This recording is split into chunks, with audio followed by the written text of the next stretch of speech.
Leon, how are things? How are things going over there? How are you dealing with this this virus and all this stuff?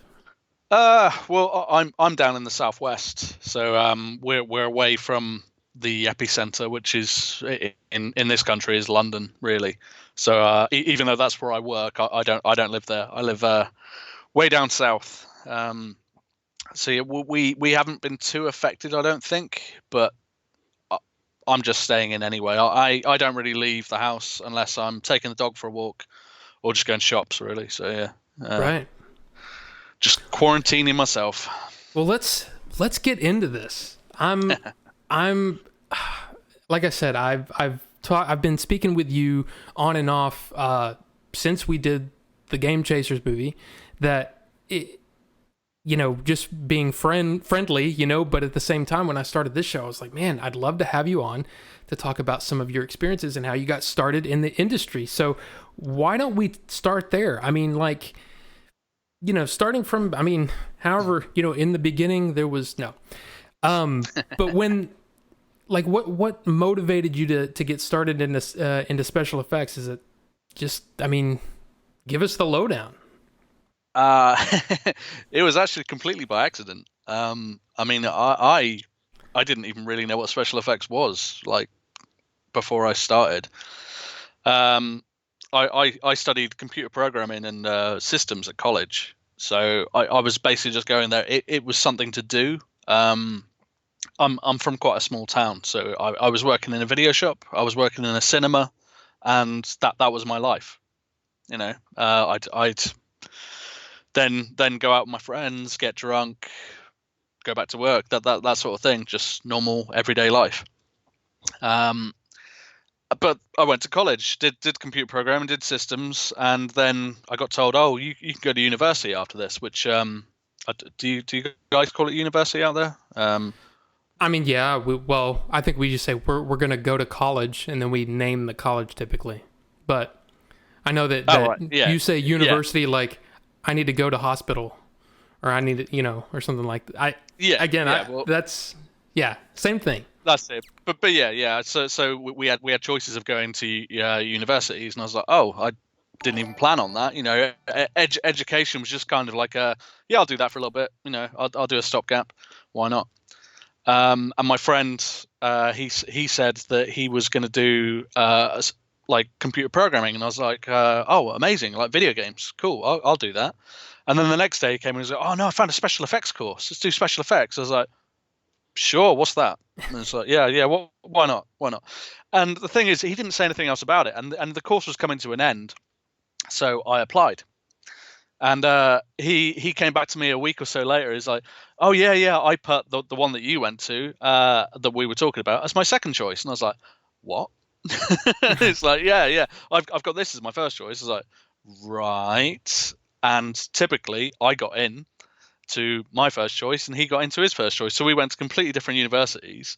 And the whole point of going to uni was I didn't want to go on my own. I wanted to go up there with a friend, like with a friendly Right. face. Yep. Um, but yeah, so I ended up going to a completely different uni and studied special effects there. And I don't know.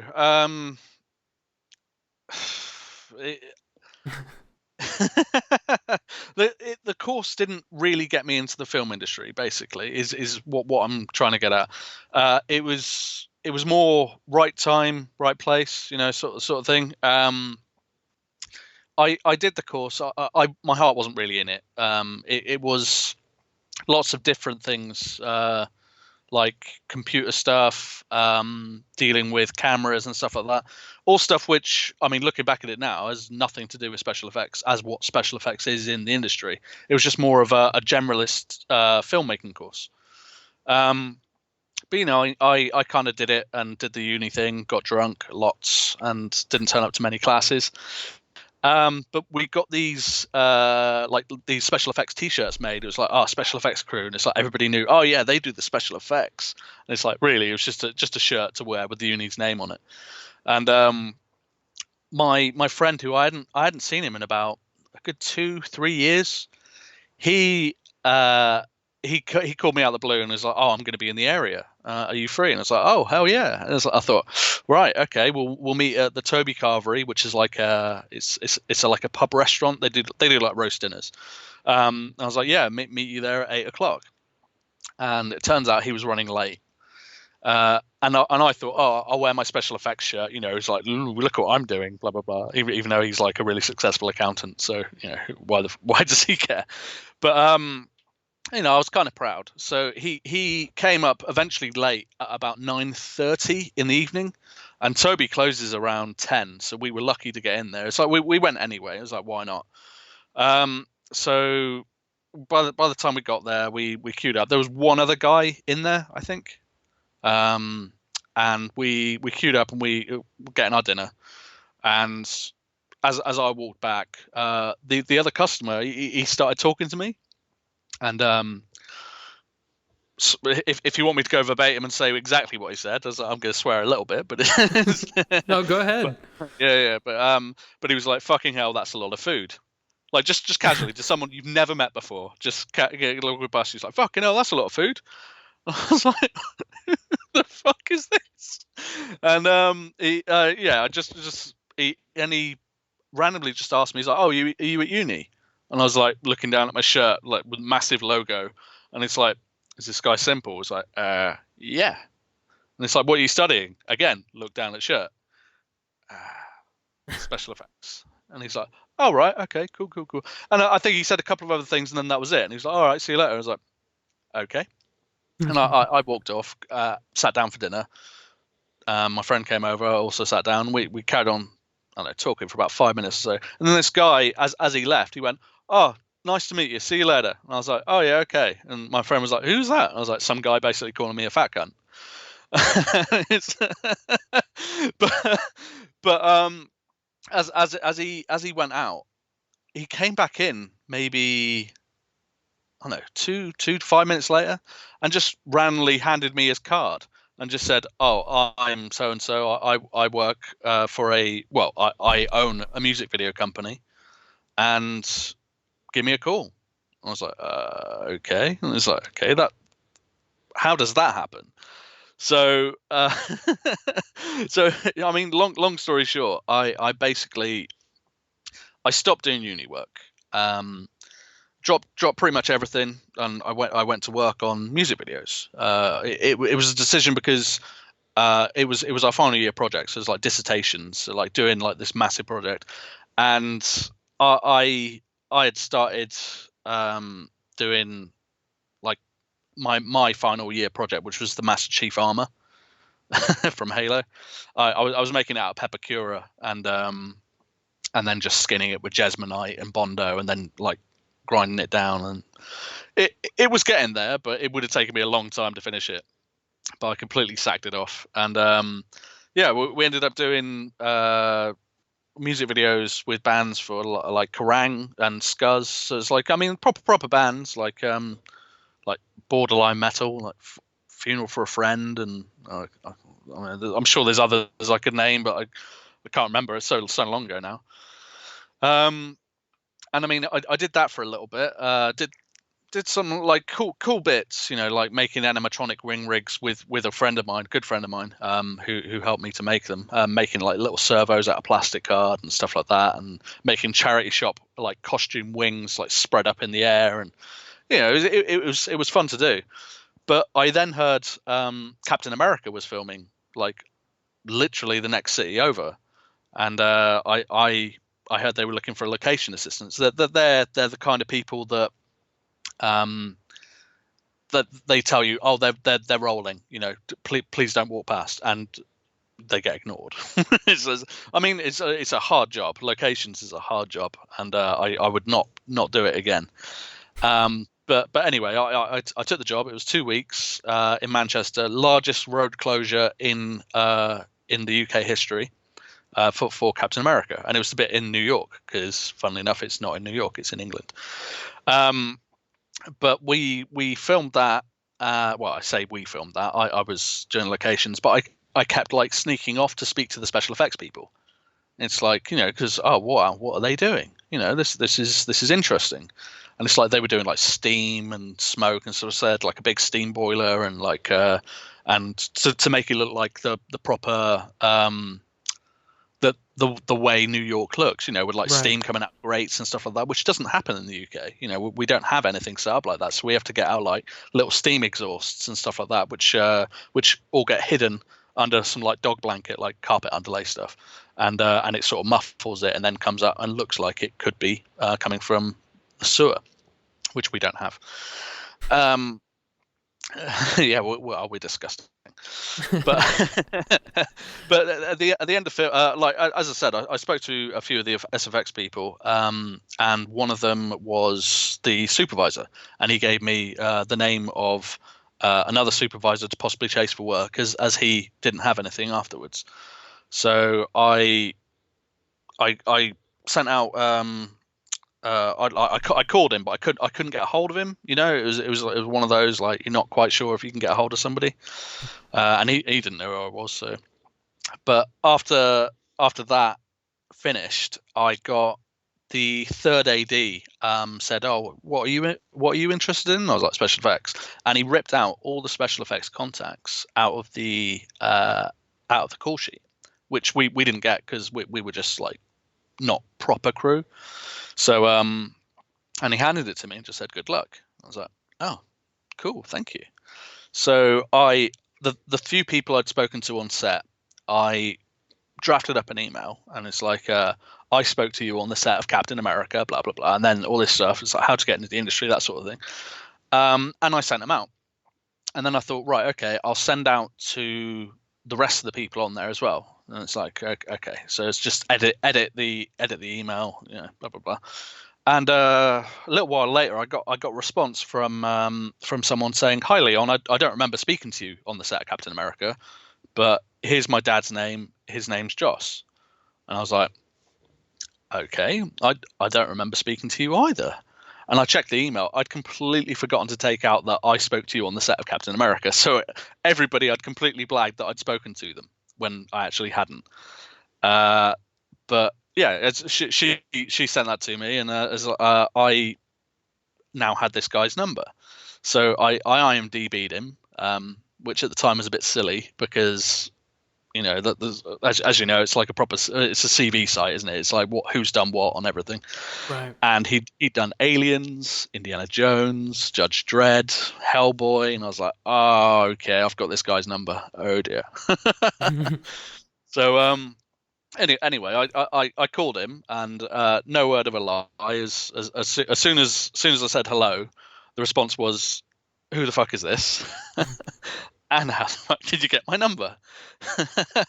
and I was almost stammering on the phone. I was like, "Oh, my name's Leon. I was special effects." And he's like, "What? Who are you?" And I just said, "Oh, how did you get the number?" I was like, "Tori." And he's like, "Oh, you know Tori?" And I was like, "Yeah." And his tune completely changed. He was like, "Oh, okay then.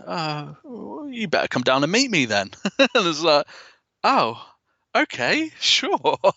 It's like my secretary will sort the things out for you and stuff like that. And this went on for I mean this was a good few months before I did actually meet him. But it was like, and he was I kept calling back, like, and it was always either not answered or, "Oh yeah, you'll find out some more in a few weeks. Find out some more in a few weeks." And it wasn't until I actually pissed him off enough to stop speaking to me directly and said, "Just speak to my secretary. Here's her number," that it almost got sorted immediately. And yeah, but basically she got the meeting sorted at some point. But between then, I got a call off of the other SFX supervisor, the one that I got given the number for, and he was doing a live show of Coronation Street, which I'm not sure if you're aware. It's like an English soap opera. Not the best in the world, but people like it. It's been on for many years, and it was a live show. So basically, I got there, and I mean, it was a live show. It was like, right, as soon as we go live, we do a load of practices, and then it's the real thing. And it was like up above the set, and having like because it was supposed to be a tram crash. So it was like coal and look, not coal, but it's like basically fake debris. So we have like biscuit foam in there. We have cork, that or bentonite, all sorts of stuff that you mix up to make it look really like sort of it could have fallen out of a roof or something. And I just basically got this little thing. I'm just putting it in there, so it's doing like rubble drops every so often in front of the camera. And I did that. I actually really, but that was probably the first time I ever pissed off an actor, because I got it in one of their actors' eyes, and I was like, "Oops!" It's like, "Am I going to get sacked?" It was like, and nobody cared. But basically, I did that, and then I went back to my job, because my real job was working at a cinema at the time. It's like it's what I knew back down south, so it's what I knew up here. So I got a job working at a cinema, and in between that, went on to Captain America for a couple of weeks. I'd gone on to this show, but I was still working at the cinema, and I got the date I was going down to meet this guy, so I asked for time off, and I was told no. So I quit just for a meeting. I said, well, here's my week's notice then, and that was that. And it was like, wow, was that a really stupid thing to do? But I went down to meet him in London, and it was maybe a week or two later. I met the secretary who said to wait in the office. So I got down there, sat in Joss's office, and eventually he comes in, sits down, and he's like, "What have you got for me then?" And it's like, I handed him my CV, my university degree as well, and all that. He immediately threw the degree on the floor, with a couple of choice swear words. And it's like he didn't appreciate university. It's like, all right, okay, cool. 3 years of my life wasted, and thousands and thousands of pounds, but thanks. But he looked at the CV and he's like, "Oh, you did Coronation Street. My wife watches that." And I was like, "Oh, all right, yeah." And he called to his secretary, who turns out his secretary was his wife. And he told her I'd worked on it, and she said, "Oh, it's really good. I can't wait to find out who dies." And it was a live show, so it was a cliffhanger. So we knew who was dead, but nobody else did. And he just he just turned to me and just said, "Tell her." I was like, "Oh God, okay, right. This person dies. This person dies." And she's like, "Oh wow, okay." Like that. And I was like, "Oh wow, Jesus." He was quite an intimidating guy. He was a brilliant guy to work for, but one of the scariest people I've ever worked for. Unfortunately, he died last year. But he was a lovely guy. But yeah, after a while, he asked what I wanted, so I just said, I'm looking to get in the industry. Have any advice? And he started saying that he had 50 rejection letters before he got his first job in film, which I later found out may not have been entirely true, because his uncle was the special effects supervisor that I actually spoke to up in Manchester, who had won an Oscar for Return to Oz. And it's like this was a big deal guy that I'd spoken to that I didn't realize at the time. But yeah, that was Joss was his nephew, and it was like, oh, okay, wouldn't have known that, but yeah, and anyway, and I just said to him, "And look at you now," and he was like, "Yeah, okay," and on the spot, he offered me a trainee position on Dark Shadows, and that was that really. I mean, yeah, that was the start of my first film. I had to wait 2 months and pretty much a month and a half to try and sort out living in London for 9 months, which is how long the film went, and getting everything sorted to just completely uproot myself a few hundred miles away, on a trainee wage was a bit difficult as well. I mean, trainee wages, that they're not terrible, but in London they're terrible. So right. Yeah, it was difficult, but it was completely by accident. That's how I got in the industry. That's the kind of story that, I don't know. I love that kind of stuff because it's completely almost by chance, and there's almost a hustle and a grind that comes along with Yeah, this industry, you know?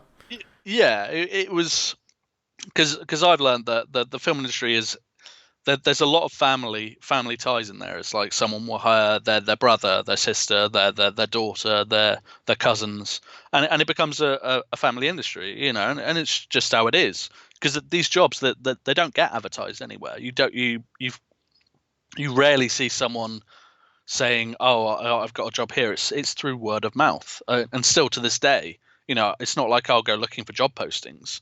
I will get a call to say, "Oh, are you free? We'd like you to come and work on this, or we'd like you to work on this," that sort of thing. So Hmm. that's just how it is. I mean, there is work there, because there's always stuff filming in the UK, especially. But it still seems like that there's very few of us that have got into the industry without being in a family, if you know what I'm saying. Right. I mean, that's kind of how it's weird. It's kind of how it felt when we were doing the movie, the Game Chasers movie. I mean, I knew Billy and Jay. I barely knew anyone else. I'd heard of a couple of people, but I hadn't really met anyone, and everyone treated everyone else like they were friends. Like, yeah, we're all. I mean, it was just amazing. It was an amazing experience. Well, a crew really bonds together. You become like a family because everybody's trying to achieve the same outcome. They want to work on something they're proud of, Right. and they want to get it done. And also they want to get it done in the time, because you've got the first who's pushing for the because he's running it along to finish on time because of budget and stuff like that. So everybody is working their ass off basically to get everything we need, and it's good. It is like a family sort of atmosphere. And see, I think that's my. I mean, this is kind of an aside. This is, not so much a question for you, but it's one of those things. Like for me, that's why I appreciate everyone so much that works on movies, is because everywhere from the production assistant, to the the lighting guys, the lighting assistant, the key grips, the sound guys, the camera people, everyone has a part to play. And Hmm. if one of those parts isn't there, then things start to fall apart and things get wonky. And It's it's true. just one of those things that, when you hear all of these, the actors get the actors and the directors really typically get the praise when a movie works well. But Yeah. there's all of those pieces. If those pieces aren't there, and if those pieces don't, if they don't fall into place the way they should, then the whole movie falls apart. And it's Yeah. it's just it's beautiful. It's like a concert of like-minded people on with one purpose, and that's to make a good movie, right? I mean, Well, that's it. We're all cogs in a big machine basically, and right. everything has to work. Yeah. So. Yeah.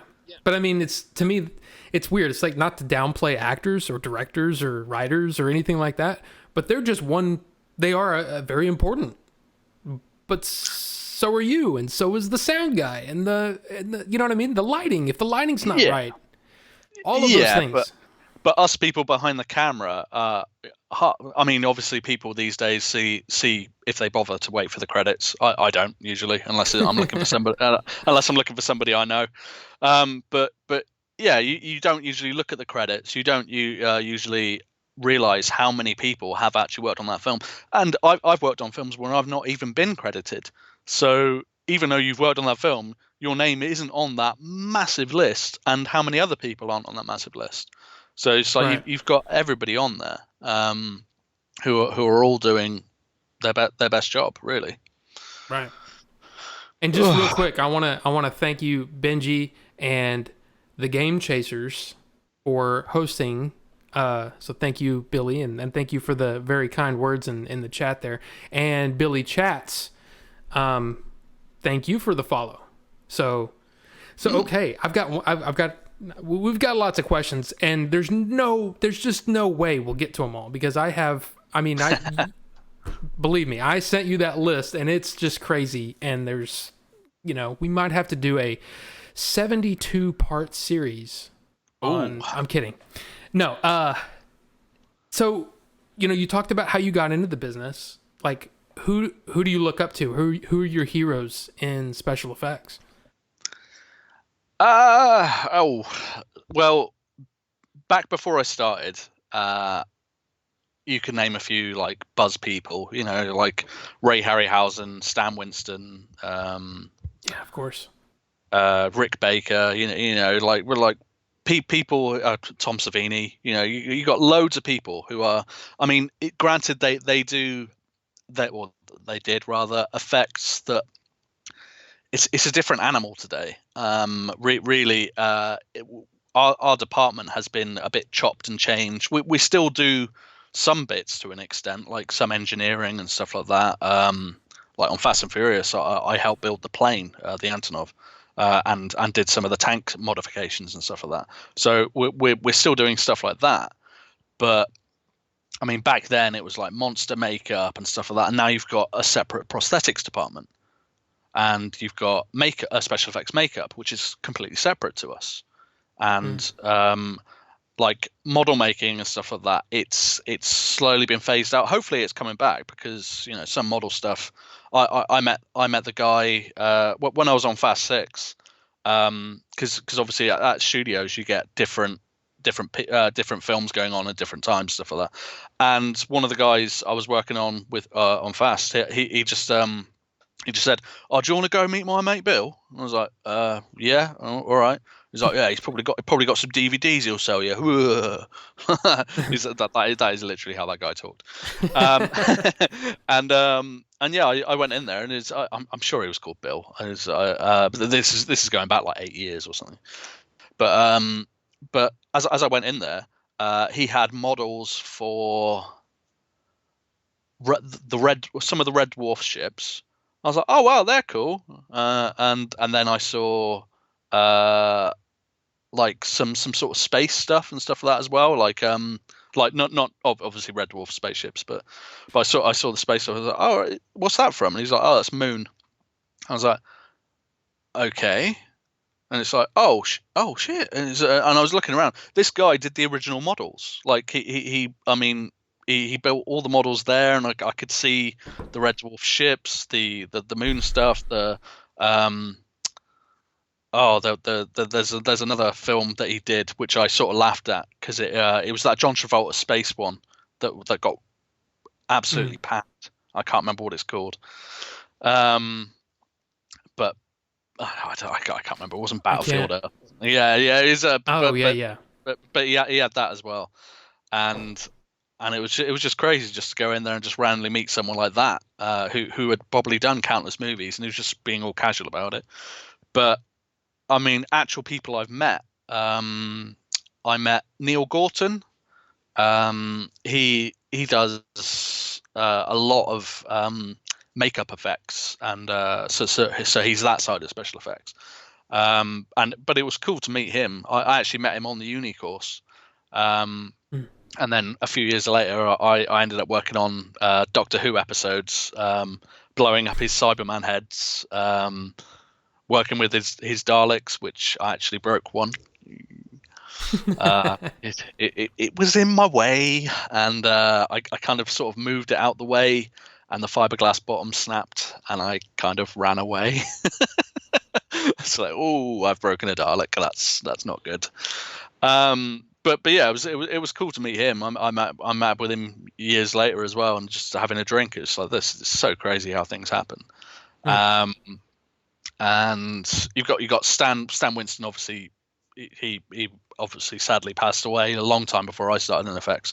But I spoke to his son Matt about possibly doing something for the Stan Winston School of Special Effects, which hopefully may happen one day. Obviously, it's a bit difficult, me being in a different country, but that would be an absolute honor to if I could do anything involved in that school. Wow. Another guy this is weird actually. This was a VFX guy that I randomly met, which was completely weird. He's called Chris Morley. I had no idea who he was. all I knew that he was the guitarist for a band called Arno Core, which they're an Arnold Schwarzenegger themed band who just sing songs about Arnold Schwarzenegger, and they're actually pretty damn good. Got a great song, Last Action Hero. It's perfect. But we saw them, and we had quite a big house with a lot of rooms when we were at university. So one of my friends knew the band, and he invited them back. And afterwards, we watched Arnie movies randomly, and yeah, just chatted and that, and then yeah, that was it. They were gone the next morning. But he was working for Tippett Studio then, which is like Phil Tippett, famous dinosaur supervisor on Jurassic Park. You know, so you had one job, Phil, that guy. But yeah, that he was working for him. But I believe he's now quite a big VFX supervisor himself. So that was crazy just to meet him. And Mike Elizalde as well. Meeting him was back then was very cool. Spectral Motion is the company he had. They did like the Hellboy, like little animatronics and stuff like that. And he did the. I mean, this is a lot later, but he did the makeup design for Attack the Block for the monsters, which I know it's just like it's very black, so you can hardly see it unless you really do it. But they are cool when you see them up close. So so yeah, that was cool. But yeah, I mean, I've met loads of other SFX people over the years who I would consider the smartest people in the world, but household names, not so much, not these days, or not that I would. I mean, I've met people who you would see top billing on a film like the Bond films or stuff like that, but still they're not as held in high regard as like your Rick Bakers, your Stan Winstons, your people like that. So That's awesome, though. That is, I mean, I don't know. See, I mean, I can just sit here and just go, yeah, just more. Just, I love it. I love hearing these stories, and I mean, they're heroes of mine, you know? And I think that there's probably people that may be watching that aren't familiar with who Stan Winston is, and if that's the case, Stan Winston is the Terminator. Yeah. Aliens, the James Cameron Aliens, he did all that. So the Alien Queen, the Jurassic Park, I mean, and that's the beautiful thing about Jurassic Park, right? Is that there's a mixture of the CG and the models and all of those things together. They're like huge animatronics and the physical animatronics. That's Stan Winston. Yeah. And I think they did a lot of the Jim Henson stuff as well. I believe. Yeah. I'm not entirely sure, but and I think you're right. But I mean, Stan Winston's been, he to me that's a name I knew when I was 12. You know, reading Cinefantastique and all those magazines back in the day. I love those. I loved reading about that stuff. Oh, I knew who Savini was back in the day, because I was a big fan of the remake of Night of the Living Dead, and it was only then that I found out, oh, he's a special effects guy, and then you see him in a couple of films, like he's in Dust Till Dawn, and it's like, oh, this guy does everything. Well, now, okay, so I think that's kind of a segue, at least for me, because I'm thinking about like the kinds of things that you've done, and sort of the kinds of things that you're responsible for. Like one of the questions that actually I would say he's as pretty close to as a co-host as I think I have is Bucho. Bucho sent in a bunch of questions too, and some of his were fantastic, and some of his went way off the rails. And I mean, wow, there's some fun ones, but one of the ones was and in fact the special effects heroes, that was his question, but like for you, what is like a solution, like a special effects solution that you came up with that you're very proud of? And in fact, I'll bring up the picture too as we're talking about this. Yeah, sure, okay. Well, it's the reshoots of King Arthur. basically. My boss came to me one very cold morning, and just said, Guy Ritchie wants a flaming sword. Go make one now. And I had 20 minutes. So naturally, I shit myself. But that's that's the industry. That is things that you could be asked anything. It's like, I want this and I want it immediately, and you have to do it. And it keeps you on your toes. I mean, a lot of stuff is usually in advance, but that in particular was caught me off guard anyway. But I mean, I jumped on the back of the truck. Because that's it. We weren't at a workshop either, so it was like, it's what we had on the van, on the truck. And I found one of the swords. Got some double-sided tape, put it on the inside of the sword, and I was like, okay, right, okay. I need something to soak up some accelerant. So I got, we call it dog blanket, but it's like carpet underlay stuff. It's like the multicolored sort of fluffy stuff, furry stuff. But I got some of that, ripped it off, and started rubbing it against the sword onto the double-sided tape, which then started to stick to the tape. And then I soaked the shit out of it with isopropyl alcohol, so IPA. And then I set it on fire, and it worked. So I was like, oh, that's good. Right, okay, I've done it. And I still had a bit of time, so I ran in and just said to my boss, I made this. He's like, all right, great. I was like, cool. That's appreciation for you. I mean, that's awesome. Yeah, but he took it off me, and because he did it for the camera and stuff like that. And as he did it, he got a pegler, so like a water pegler, and sprayed it down to put it out afterwards. And I was like, no, because obviously I knew that would destroy it. It was I mean, I'd quickly made it, but it would fall apart. So I had to actually remake it after that. So I had to do it again because he'd messed it up, which he had, and then basically he left me in charge of it. And it turns out that the actor, he was working on another scene, and they wanted me to hold the flaming sword. So technically, I'm in King Arthur because I'm the one holding the flaming sword, and then they've just CG'd me out. So they've taken me and put in the actor. So was that? I guess that was Clive Owen at that point, or we're not Charlie Hunnam. Charlie Hunnam. What am I thinking? Clive Owen? I don't know. I think I got my movies confused in my head, and I've only seen that movie once back when it first came out, and I can't. I've never seen it. But it was a good thing that I didn't that I didn't actually have the actor in there though, because I did actually burn my finger on that sword. So not the better, but I hadn't really tested it. So yeah, it did burn me, but I think I don't know if you've got the picture there. It looks like it's all right, I guess. It's like I got away with it. It's awesome. It's awesome looking.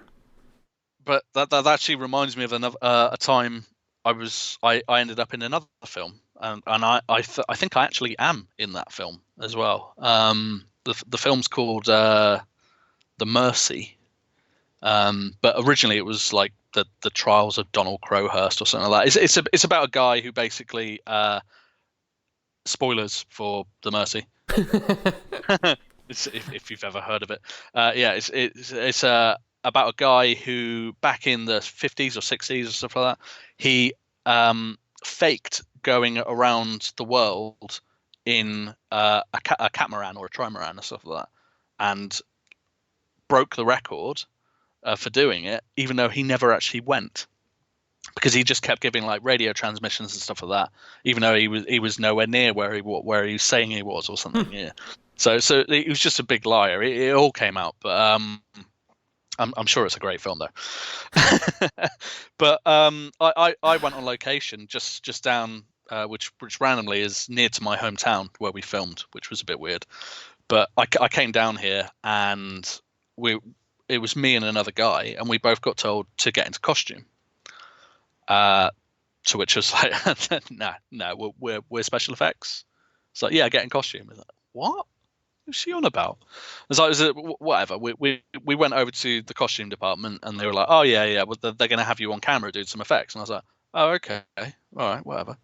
And they we got dressed in our costumes. It was like sort of old style dock workers, so it's like overalls and that sort of thing. And the other guy who was with me got rejected, quite bluntly actually. They just went to him and went, we can't have you. You're a bit too brown. And it's like, because he's an Asian guy. But he didn't take any offense to that at all. He was just like, brilliant. That's all you then, mate, and just walked off. I was like, great. But they then turned to me and they were like, right, yeah, we can use you, but we're going to need to give you a haircut and shave your poor excuse for a beard. And I was just like, no. And they're like, we have to. And it's like, no. It's like, well, if you don't, you can't be in the film. It's like, I don't want to be in the film. It's you that want me to be in the film. I'm here to do special effects. You're not giving me a haircut, and you're not, or anything. It's like, so like, well, fine, we'll cover your face then. It's like, brilliant, do it. So they got me a welder's mask. But to be honest, on camera, I was meant to be welding, so that would be no issue. It's supposed to be Colin Firth comes behind me as I'm sort of welding, and it puts up a big light. But we showed the director the tests for the I just did some welding in front of him, and he was like, "Oh, okay." And it's like, "Have you got anything a bit more like sparkly?" I was like, "Could do some angle grinding." So got an angle grinder out, got a bit of metal, and just sort of sparks going. He's like, "Love it." I was like, "Right, okay, we're doing angle grinding then." Which I don't know if you've ever welded before. You wear the welder's mask to protect your eyes, and because the arc is so bright, if you stare at it, you can go blind. But with an angle grinder, you can't really see, because like doing it, you can see a little flash, but it's not so bright. So I don't know if the word polarize. It doesn't polarize properly. So I could barely see. And we did a couple of takes, and the first assistant director, she called to. I'd worked with her on a film previously, so we knew each other, and she just said, "Leon, is everything all right?" I was like, "I'm sorry, Deborah, I can't see a thing." And she's like, "Well, just take the mask off then, love." I was like, "Oh, all right then." And so I took the mask off, and I sort of turned. I could see hair and makeup. They looked furious. I was like, turns, give them the smuggest face, like, and I just got my long hair down. It's like, nope. It's like, and I haven't seen the film, so I'm not sure if I don't watch too many films. Now here's. But oh, sorry. No, I was just gonna say I don't know if I'm in it. I don't know if I made the cut, but if I did, I'm on the bit where Colin Firth walks past on a dock. I don't know. Well, that's kind of. I mean, this is not a question that's on the list. You just made me think of it, and I hope. I mean, it should be a pretty easy question. When you're done with a movie, when you're done with a series, whatever, are you kind of like, and you're done, and you don't think about it anymore, and you don't really care anymore, or I guess it depends, right? I mean, something like. It depends. I mean, there's some things where it's just like this is a job. Yeah, I'm gonna obviously do my best work because it's my job. So I want people to rehire me on things in the future. But if it's not a show I'm particularly interested in, or a film I'm not particularly interested in, I won't really care what's going on around me. I won't take in that we're filming the ending to this massive finale or stuff like that. I just feel like as long as I'm getting my bits done, I couldn't care what's going on. I mean, Thrones was a bit different because before I went out on season 4 of Game of Thrones, I hadn't seen the show, so I thought, I'll give this a watch, see what it's like. And after the first season, I because I didn't know anything about it. When the ending happened of the first season, I went mental. I was like, oh, I'm not watching this show. I can't believe they've done that. Oh my god. Oh, proper hissy fit, throw my toys out the pram, everything. But I did. I went back and I watched it again. Watched season 2, watched season 3, and it's like, oh, okay, yeah, this could be all right. And I went out there, and trying to avoid spoilers for a show you're working on is so difficult. I bet. And I knew stuff was going on at some point, and I was like, like trying to avoid it. And I was actually speaking to one of the actors. His name completely like escapes me. He was the boy that was with Bran. He was in the Narnia films, I think. He was a nice guy. But yeah, this is going back like to season 4, which was like 2013. Well, that's when we filmed it anyway. But yeah, and obviously I was speaking to him, and then he's like, "Oh yeah, well it's my last day today," and I was like, "Oh really?" And he's like, "Yeah, that's me done completely," and I was like, "Oh, we kill you, don't we?" Oh no, it's like, God damn it!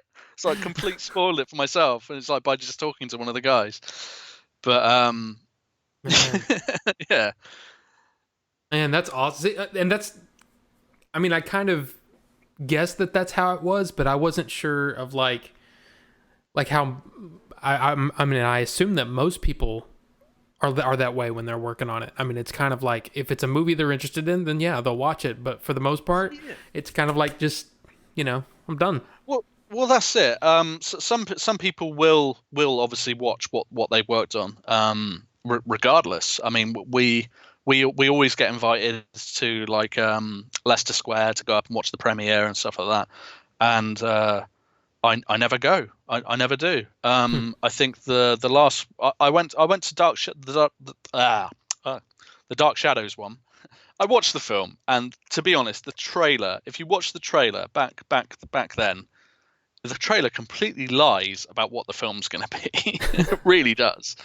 And I remember all the stuff that we were meant to be doing for it. It was not meant, because I think it ended up being a PG.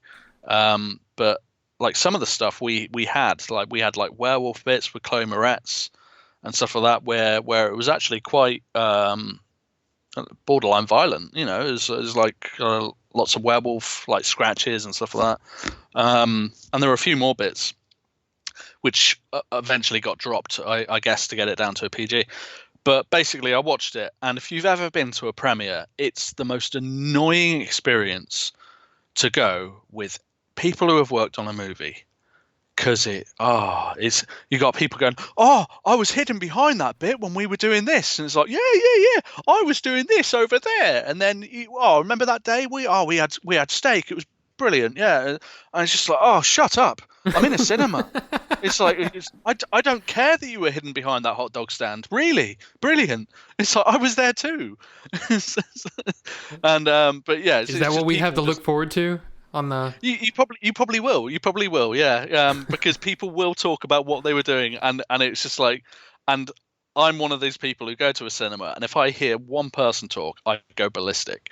So I don't go to the cinema very much. It's like I just tend to stay away. Sorry, but I think is that the only premiere I've been to? It might be. I mean, I get invited all the time, but yeah, I just it's a long way for me to go, because by the time the premiere comes out, I may not be working, or I'm somewhere else. And I live 250 miles away from London anyway. I'm not going to go all the way up there just to watch a film with the cast and crew and then come home. So I just don't go, really. Well, it's I guess for me it was that kind of thing of like people talk about, like, my last job. I can't really talk a whole lot about it, but I can say that there were things that I did that people would ask me about, and I just didn't care anymore. It was like once it was done, it was over, and it's kind of like in a way it makes it more like a regular job, like almost like a 9 to 5 in a way, where you just like, okay, I'm done with that project. Now let's move on to this next project. Or a 9 to 9. Right, right. Depending on. Mm. Yeah, apparently that's not gonna work. I gotta keep using these. But anyway, Yeah. now let's talk about. I want to get to, because we're already. I can't believe it. We're already almost an hour in, which is insane. I feel like we didn't even scratch the surface yet. But this is you in the water. Ah, yeah, that's me in the water on Dark Shadows. So that whole bay is the backlot of Pinewood Studios in England, and the set was found. I don't know. Did I give you the other pictures of the set as well? Yeah, there's 3 pictures in the water there. Let's see. Let's move down. That's yep. it. Because it was all down that backlot. We took up the entire place. And Yeah. spoilers if you haven't seen Dark Shadows, the sort of rundown cannery, which is in the second picture, I think. Mm-hmm. We blow that up. Which I've got a picture of myself, I think, in front of the explosion at the rat party. Yeah. But I'm just showing the behind the scenes pictures first, and then I'll show that picture too. Oh right, okay. Yeah, we basically we did blow that up, but we'll get there. We'll get there on the next bit. So Yeah.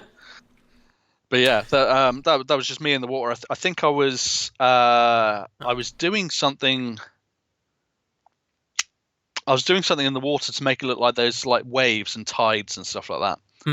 It's like, cause we had a lot of like hoses in there to like make the water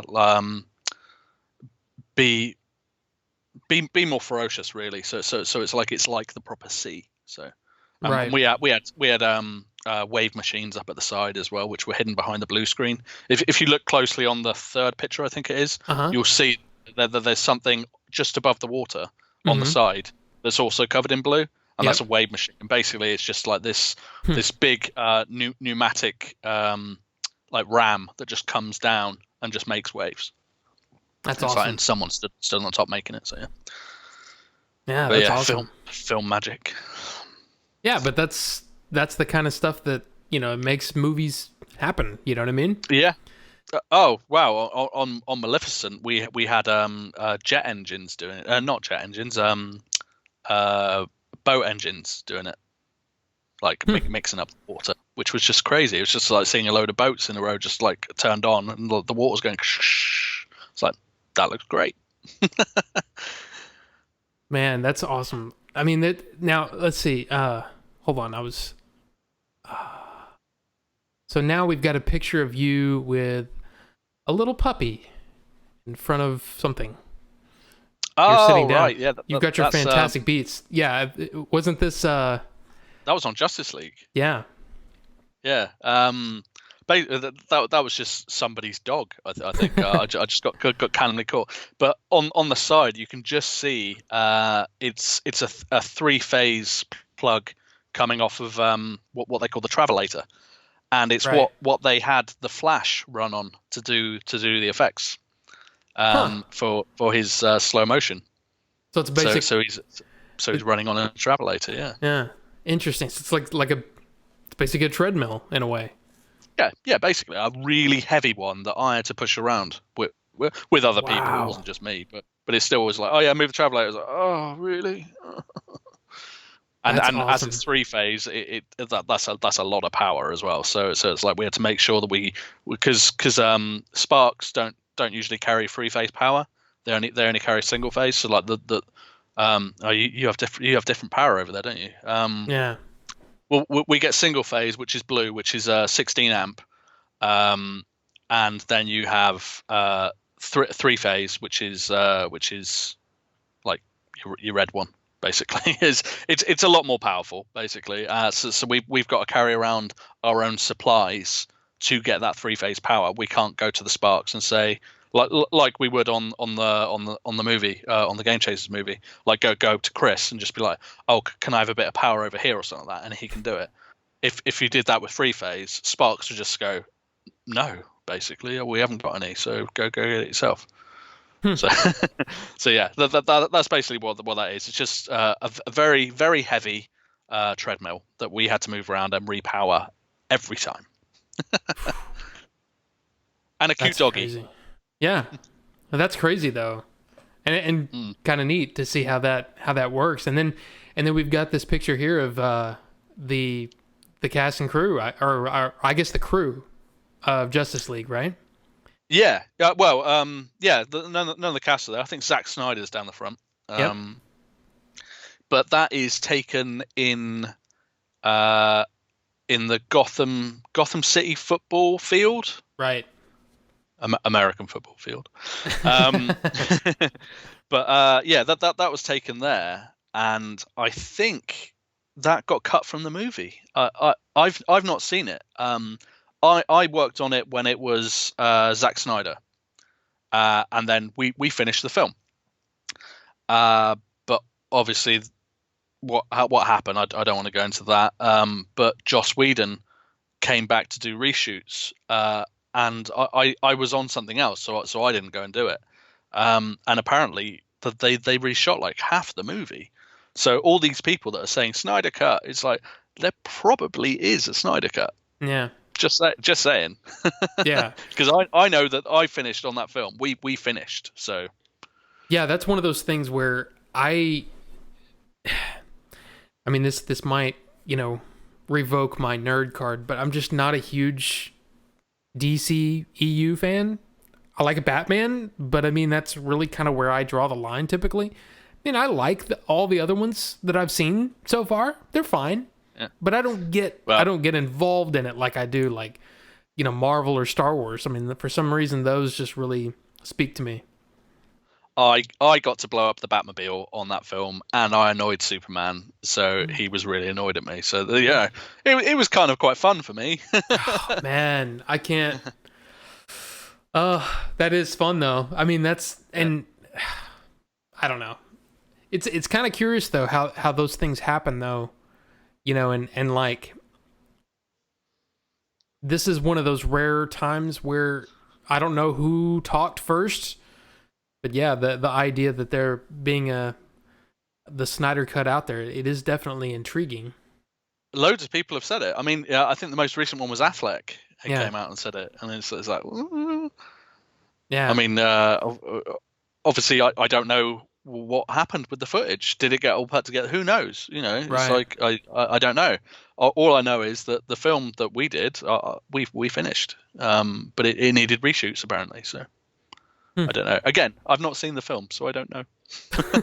Well, yeah, it would, I guess once it does come out, then it might be interesting to kind of go back. But Yeah, if they yeah. ever I do mean, come out, I mean, who knows? that's it. I've got loads of pictures from it. Just bits that I took just as little mementos. So it's cool. I know what I did on it. I know all the stuff like that. So I don't think I'm on the credits. So Hmm. I think the reshoot crew got on the credits, but we didn't, which was very weird. But yeah, as I said, sometimes you just don't get credited for it, and I was on that for about 4 months. So Wow. had a I guess I can say this. It's not too bad, but so it's just See, like, can I these say are that kind of story? interesting. Yeah, when you Yeah, I start it don't. I like don't. that, it kind of makes me go, "What are we gonna Yeah, hear?" yeah. It's like, can I say that? But basically, at the Warner Brothers lot, they were protecting the costumes, like because there were other films being filmed there when we were doing Justice League, but yeah, they were making sure that the costumes were hidden because no one had seen them. So they were all going around in cloaks and stuff like that. Yeah, just standard. And me and another guy, we didn't have any effects to do at that time because surprise, surprise, it's the Flash that's in there. So it's the Travelator. So he's just doing that. So we're just like, we're on the back of the truck, and we started blaring out some music, and you saw what it's like when you do like a long shoot. You can go a little bit crazy. It happens. You're doing 12 hours a day, 6 days a week, and we were doing like 3-4 hours overtime as well each day on Justice League. It's like they just kept doing more and more overtime, and it's Wow. like a one day we did get 4 hours overtime, which bear in mind that's working for 16 hours and then going back to sleep, going to sleep, and then coming in, like because you just get then a reduced call time. They won't push back the call; they will just compensate you for it. Which sometimes you're just like, I don't care about the money, I want sleep. But Hmm. that's just how it is. But yeah, so we where was I going? I've completely got lost. Oh, it was just about the Justice League, about the long hours, and I'm not sure I where was you going. were going then. Oh yeah, that's right. Yeah, sorry, I was going No, off it's on a okay. tangent. Um, yeah, so we were dancing on the back of the Oh, truck, right, right, right. music blaring, stuff like that, and we started playing Michael Jackson, and it's like and it's really blaring it up, and me and my mate were just like going, oh, yeah. Like terrible dancing because I am an awful dancer, but a guy came over and he was in a cloak, and he just threw it off and started dancing with us. And it was Ezra Miller, the Flash. And it's like, so we were having a dance off with Ezra, and you've got the ADs, they're running over, they're going nuts, going, they can't see the costume, they can't see the costume, which we'd already seen it because we're obviously working on the film. Right. I think it's for anybody passing by the studio Mm. or anything like that. It's like, because I mean, it's pretty secluded, but other people from other films they could take pictures, that sort of thing, because they haven't signed anything. But yeah, it was just really funny. We were just having a little dance with Ezra, and he was actually a really nice guy. Got on well with him on that. He gave me a little crystal at the end. I don't quite know why. I think he's quite spiritual. Mm. So yeah, I've got that somewhere, but I have no idea where. Which is that shows that I take care of crew gifts, but but yeah, Well, yeah. that was just something random which I just thought of that No, that's happened on that. awesome. Yeah, yeah. And then let's see, we've got this picture here. Yeah, you told me about this one. This one's from Maleficent too. Uh, the World Cup. Oh yeah, yeah. Uh, Obviously, when Maleficent 2 was filming, England were still in the World Cup. Um, but I think because I just finished Thrones and season 8, and I went straight onto Maleficent pretty much straight afterwards, and they were already part way through filming. But I got up there, and my first night there, because I was really annoyed that I had to start on this night, was the semi final. No, not semi final. Quarter final. Semi final. No, semi final. Yeah, the semi final of the World Cup. England, the first time in it since 1990, and we're up against Croatia. Who the hell are Croatia? We'll beat Croatia. We didn't beat Croatia. And Croatia got through to the final against France, where they got absolutely smashed by France. Spoiler alert: if you didn't know the result of the 2018 World Cup, but yeah, France won. And this art department guy was French. One of our special effects girls was French as well. But yeah, this art department guy, he snuck the World Cup in to some of the scenery. I can't remember on what particular bit, but if you watch Maleficent 2, look out for the World Cup, because it's been put in there to annoy the English crew. Bastard. That's pretty awesome. Absolute bastard. Now, speaking of an English crew, we've got you on. These are the Game of Thrones pictures. So this is you with the red banner, kind of the wide shot there. That's me doing my my look at the watch face. It's like yeah, yeah, and this is what is? Oh, that's the. I guess this is the doorway of. the Red Keep. Oh, okay, okay. Yeah, see, it's the Red Keep. You know, it's funny because I liked Game of Thrones pretty well, but I can't remember the details like at all. I just can't remember them.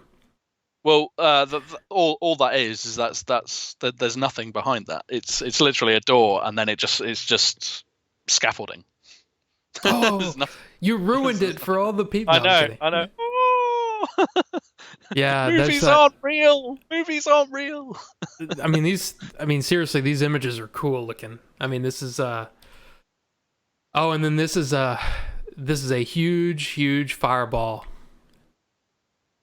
I'm Oh yeah, guessing. that was the world record we got. We got a world record for the most people ever set on fire. So yeah, that's a cool record, which I still believe that we as a collective hold for the people who did that. What wasn't the well, yeah, you say that, it's like, oh, that's so cool, but when you're like rubbing petroleum jelly over some guy's inner thigh while trying not to make eye contact, because it's flammable, and you're just like, you're right. It's not as glamorous as it sounds. Yeah, but that's man, and that's the one thing that I will say, and this is, everybody's got their opinions on Game of Thrones and Star Wars and all these things. As far as Thrones goes, I enjoyed it. Yeah, I'm sorry. I didn't write it. I didn't write it. So Right. I just worked on it. Right. But yeah, man, it's beautiful. we got another beautiful record stuff. on that. Yeah, we've got another world record off that. We did the night shoots. So for the whole Winterfell battle, that was 55 nights in a row, which is a world record. God, I can't imagine. And not one. Oh, it's horrible. Would never do 55 nights in a row. You just when you do when we were doing like 12-hour days out on the movie. So you had a bit of a life afterwards, not much, but a bit of a life, yeah. Right. But yeah. when we did that night shoot, how did you feel the next day? Awful. Did you get anything else done? No. Other than sleep? Nothing. Exactly. And imagine that 55 times in a row. Because you don't adjust to it. I don't care what people say. You don't adjust to nights, and it's just horrible. I just can't. I can't imagine it. And then I've got the picture up of you with the well, it's the snow, and it's kind of a long shot with the fire on either side. Oh, yeah, that's after the dragon attacked. So we've got all the fake snow out, which actually at one point it got so cold in Belfast that real snow started to come down, and it was very funny to watch like the set dressers come out with like leaf blowers to blow away the real snow to then put back down the fake snow. And it was just so weird. It's like, what are you doing? It's like, oh yeah, it'll get wet, and so, which is true, because if it will then clump up the snow. So it's like, because the fake snow, it's like this sort of paper mix. Right. They call it half size and full size, but yeah, it's like it comes out and like mixes with water, and so it's like, and then you spray it down. But yeah, it probably wouldn't have been best to get it wet. Ah. Yeah, it can. But yeah, that's all that was. Long nights there. We were there for a very long time, and I think at one point I tell people all the time that it was the worst it got was minus 13 degrees, and that's Celsius, not Fahrenheit. I don't know what that is in Fahrenheit, but that is well below freezing. Wow. And we had 40 odd mile-hour winds. And we did get shut down one day because it got so bad. But at one point, I had a fan on. I think we were doing something with Daenerys, and it's like, so she's a trooper because she's out there in the cold, and I've got a fan on her, and it's like, and I'm there kicking off because I took my glove off, I think for about 15 seconds, and I got frostbite on my thumb. That's how cold it was. 15 seconds, and that was it. And so obviously I was in a fan that was drawing, so it was probably even colder. But still, horrible conditions to work in. But it wasn't that bad a job to work on, to be honest. It was all right. Yeah, I've got the picture up of you kneeling next to the dragon skull there. Oh yeah, that's at the rap party. Yeah, that's so cool. The rap party. Yeah, it was pretty cool. We had quite a big big party that night. Actually, it was. I won't go into what went on there. Yeah, probably good. Probably good for you to do that. I went, but it was a good party. It was a really good party. I remember the season 4 one was good as well, because I only did season 4 and season 8 of Game of Thrones. Right. But yeah, but the season 4 one was very good as well. So. Yeah. Well, now we are to probably what I guess some people in chat, if they're Game Chasers fans, we're talking about the Game Chaser shoot. So, so I've got the day 1 of filming, which is really just day 1 of filming there. I think that was like day 12 or something like that. Yeah. Well, we'd actually been filming for quite a while at that point. But, yeah. But yeah. But yeah, I mean, so I guess the big question is like, what? Like on Game Chasers, you were a team of 1, so. Yeah, well, I mean, Mo helped where he could, and Mandy as well. Yeah. But yeah, obviously they had their own job because they were art department props. Yeah.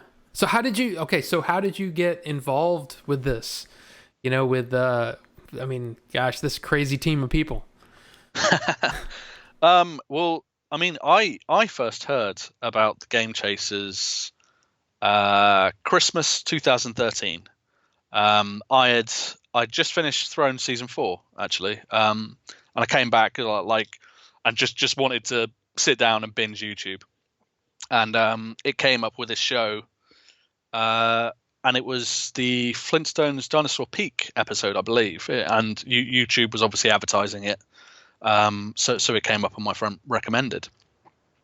So I checked it out, and it was great. I mean, I was hooked. It was a great show, and I just thought, wow, this is so simple. It's just 2 guys going around and getting video games, and it was brilliant. So I was a regular viewer. I tuned in whenever they did a new one, like within minutes or hours. But I'd always like watch it as soon as I could. And I don't know why, but I don't really use Twitter, or I didn't. I do now, but I didn't really use Twitter. And I'd randomly popped on there, and I saw that Billy was advertising for Crew, and I was just like, well, okay, that's weird. And I saw it was on set Crew, so I just thought, well, okay, I'll message him, and I just said, well, this is what I do. Sent over a link to my IMDb, which as I've already said, it's like a CV for the film industry, and said, you know, can I help? I didn't expect a reply at all. I mean, it's like this is as I've said to a few people, YouTube is basically my TV. I will watch YouTube instead of TV and films and stuff like that, and I just follow all the people that have great content with video games, which is what I'm interested in. And as I said, I didn't expect a response, but Billy he did get in contact, and we set up a video chat, and had a discussion. I mean, we had some great ideas about what to do. I mean, but the budget restrictions would prevent me from being hired, because obviously I'm in the UK, and guys were filming out in Texas. So. I mean, movie making is very expensive. it's like, but I'd just done 3 jobs back to back, so I had some free time to myself, and I didn't even think about it too long, to be honest. So I just said to him, "It's like, look, I'll do it for free." And it's like, I will come out and work on your film for free, and because I was a fan of the show. Yeah, you know, it was more, sounds cheesy, but give something back. You know, they've given me free entertainment for God knows how many years at that point. I think it was, I don't know, 6 years, seven years, and they're now advertising for something which I do for a living. So, I mean, they weren't necessarily looking for special effects, but I offered my services, and yeah, it was taken. I mean, all I wanted was accommodation, some food, and in my downtime, I'd go off and I'd treat it like a holiday. You know, I'd go visit Texas because I'd never been before, so I was on board, and I got to tell you, with the budget that they had, I was massively impressed. Um, the way it was run, and just that how professional like everyone was. I mean, cast and crew. It was crazy. And the goal was to make a great movie.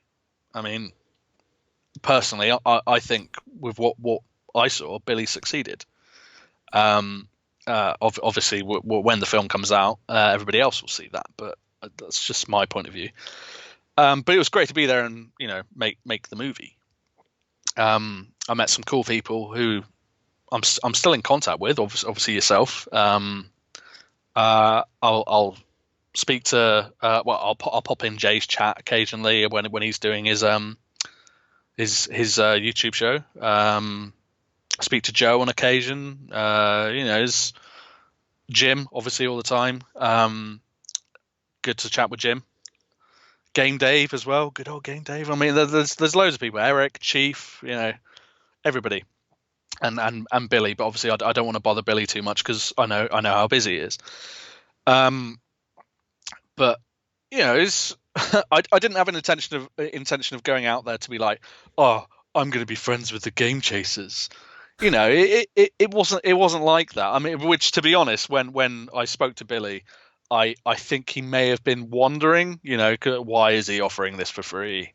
And it's like, and I'd come out there and be like, oh my god, I watch your show. Could I hunt games with you? It wasn't like that. It's like, I was genuinely like, I can help. So Right. if you want it, it's there, and he did. So it was cool. And I didn't. Again, I didn't want to bother people even when I started on the film. I think my first day I didn't have too much to do. Because with regards to atmos effects, smoke and stuff like that, haze, I was a bit later in the day, but I ended up chatting to a couple of people. I think I spoke to Jim on the first day actually, and Albert, and so I was speaking to them for quite a while, and then that was it. I left and came back, but just you don't bother the actors. They're there doing a job. I'm there to do a job, and stuff like that. At lunchtime, I think I got a bit bolder and like said hello or can I sit here, that sort of thing. And it was like looking at me like I'm an idiot. It's like, of course you can. What are you talking about? And it's like, and always happy to involve people in a conversation. It was I think Jay's mentioned it before that obviously he was like, well, why the segregation and stuff like that. Yeah. And but that is normally how the movie industry is. You don't bother the actors and that sort of thing. But I did end up like hanging out with the cast and some of the crew like yourself and stuff like that on a few occasions, and I had a great time out there, to be honest. I mean, everybody was great. They're pretty much exactly like they are on camera. They're all friends. They give each other shit. They have fun. They're good guys. They're really good guys. I don't know. I was very, very happy to be able to make so many different connections with different people. I mean, like I said, yourself, everybody. I mean, I've had conversations with so many different people, cast and crew, and it's just been a good time, and it was a good experience for me. Not even knowing anything, you know what I mean? So, and I've been showing while you were talking. I've been showing some of the pictures. It's like this one is the one with let's see, it's Eric, Rufus, good old Rufus, and then Jay, Chief, you, and Dave. Oh yeah, when we went to the arcade. That was wicked. Yeah, and that was I missed out on a lot of those. And I kick myself for not going out, with you guys in between. Because, I mean, I was so tired. My body was just not used to that kind of stuff. Being on my feet for 12 hours, 13, 14 hours, however long we were there. 13 hours sometimes. And then I'd have to drive, because it was in Cedar Hill, which is about an hour away from my house. So, I mean, it was just like, so it was an hour to and from, plus getting ready in the morning, to make myself pretty, which, again, that's quite a thing. And yeah, I showed the picture of us in the rink, me with no hair. Oh yeah, yeah. In fact, that's about when I started growing my hair back out finally. Yeah, And mine's got a bit silly as well. Yeah, but yeah, and yeah, the lighting was good. Oh But yeah. but yeah, and then I've got this picture of it's Dave, you, and Eric, and it looks like this is around. Oh, that's in the house. Yeah, that's in the house. Yeah. Yeah, the scene Yeah. with. In fact, it's in the trailer. The trailer that Yeah, Billy it's in the released. trailer, so it's okay. Yeah, I was Hopefully. about to say, Billy, does that- don't kill me. yeah, right. Yeah, we did. That's what I had to do. Is I kind of went through and just made sure that I picked images that didn't say too much. Yeah. But Billy just said "damn it" in chat. But yeah, I mean, this is definitely good stuff. And apparently we've got some new people in chat, and good old Brian, a friend of mine, Brian, back when I was doing the podcast, which he may be on the show here in a couple of days, so that'll be interesting. But yeah, I mean, this has been. It continues to be an amazing experience for me because I'm still helping Billy, from time to time. I've been helping him with cleaning up sound and stuff. So it continues to be something that really interests me. And that I'm so proud that I was able to help out. And of course, I mean, gosh, having you on it was an insane help. And it was crazy for me. Yeah. I mean, basically, imagine having every tool at your disposal, and then getting every single tool taken away, but still being expected to do the job. It was kind of like that with regards to budget, because I mean I'm used to obviously $100 million plus, and I mean. The budget was obviously nowhere near that. I won't go into details, but yeah, it was like, can you do this for this much? And it's like, ooh, maybe. And I had to really think outside the box. And to be honest, I was a bit proud of doing that, because like when you got to your exteriors and it's like, right, okay, I'm going to need to do smoke outside, but I can't get a hold of an RTEM, which is the machine that I would have asked for, because it was very expensive. And out in America, you've got different terminology, and seems like your movie houses are a bit closed shop. Like they don't just rent out their stuff, which is a bit different to here. But I mean, still got the smoke going. Apart from when one particular crew member pointed out that it could give you the runs, which I then went into the science of it with him afterwards and said he was talking about something completely different. He was on about ethylene glycol, not just your standard glycerine, which I was using, but he scared the crew. And I had to smooth it out. And every time I went past with the smoke machine, it's like, oh, I'm gonna have such a bad stomach tonight. And I was like, oh, god damn it, it's not true. it just gives you a bad throat. Yeah, it's not the nicest stuff to breathe in and stuff like that. But it did the job. I've seen bits in the trailer, and I've been a bit proud, because it's like, that actually looks that looks cool. Yeah. I like how it looks. And normally, you would have somebody from the effects department, like literally telling you, "I'll go left. Oh, you've lost the smoke." This, and almost like proper instructions down the microphone. And I was having to do it all by eye. So I'm quite happy with how it has turned out. I mean, obviously Peter and Billy. And Rudy were giving some direction as well, like if I was in shot or there was too much smoke or stuff like that. So that was helpful. But what we did, and obviously I won't talk about other stuff which may or may not be in the film, but it was a fun project definitely to work on, and I would absolutely do it again in a heartbeat. Well, and that's one of the things that I've been trying to get out there in my own way, because I don't have, it's not like I have a huge following, or anything like that. But this movie, I mean, other than Billy, I probably, and Peter. Peter, especially. Peter.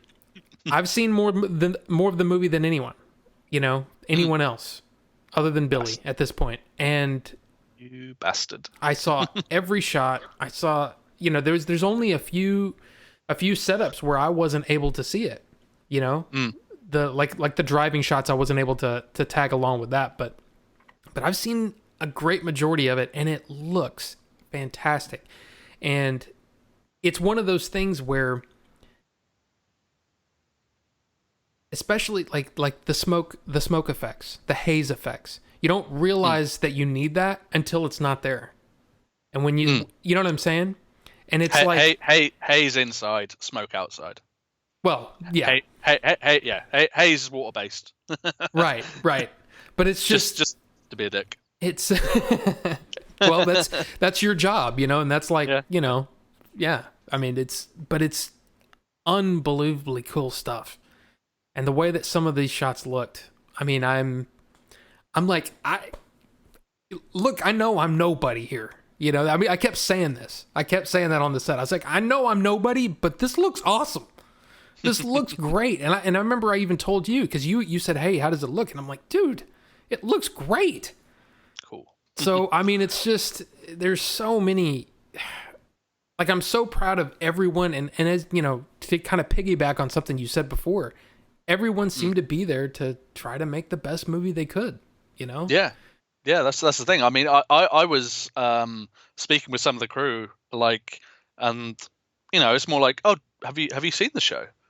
And because I was staying, it's like, and I was obviously getting lifts in with Alejandro, and I was showing him the show, and I was like, this is the Game Chasers, this is Game Sack, this is Game Dave, this is just watching the shows, and I think I actually got him into a bit of a fan. He's like, oh, this is actually pretty good, because everybody sort of is into games at some extent, I think, or has been at some point in their life, because I mean, there's such a cultural thing now.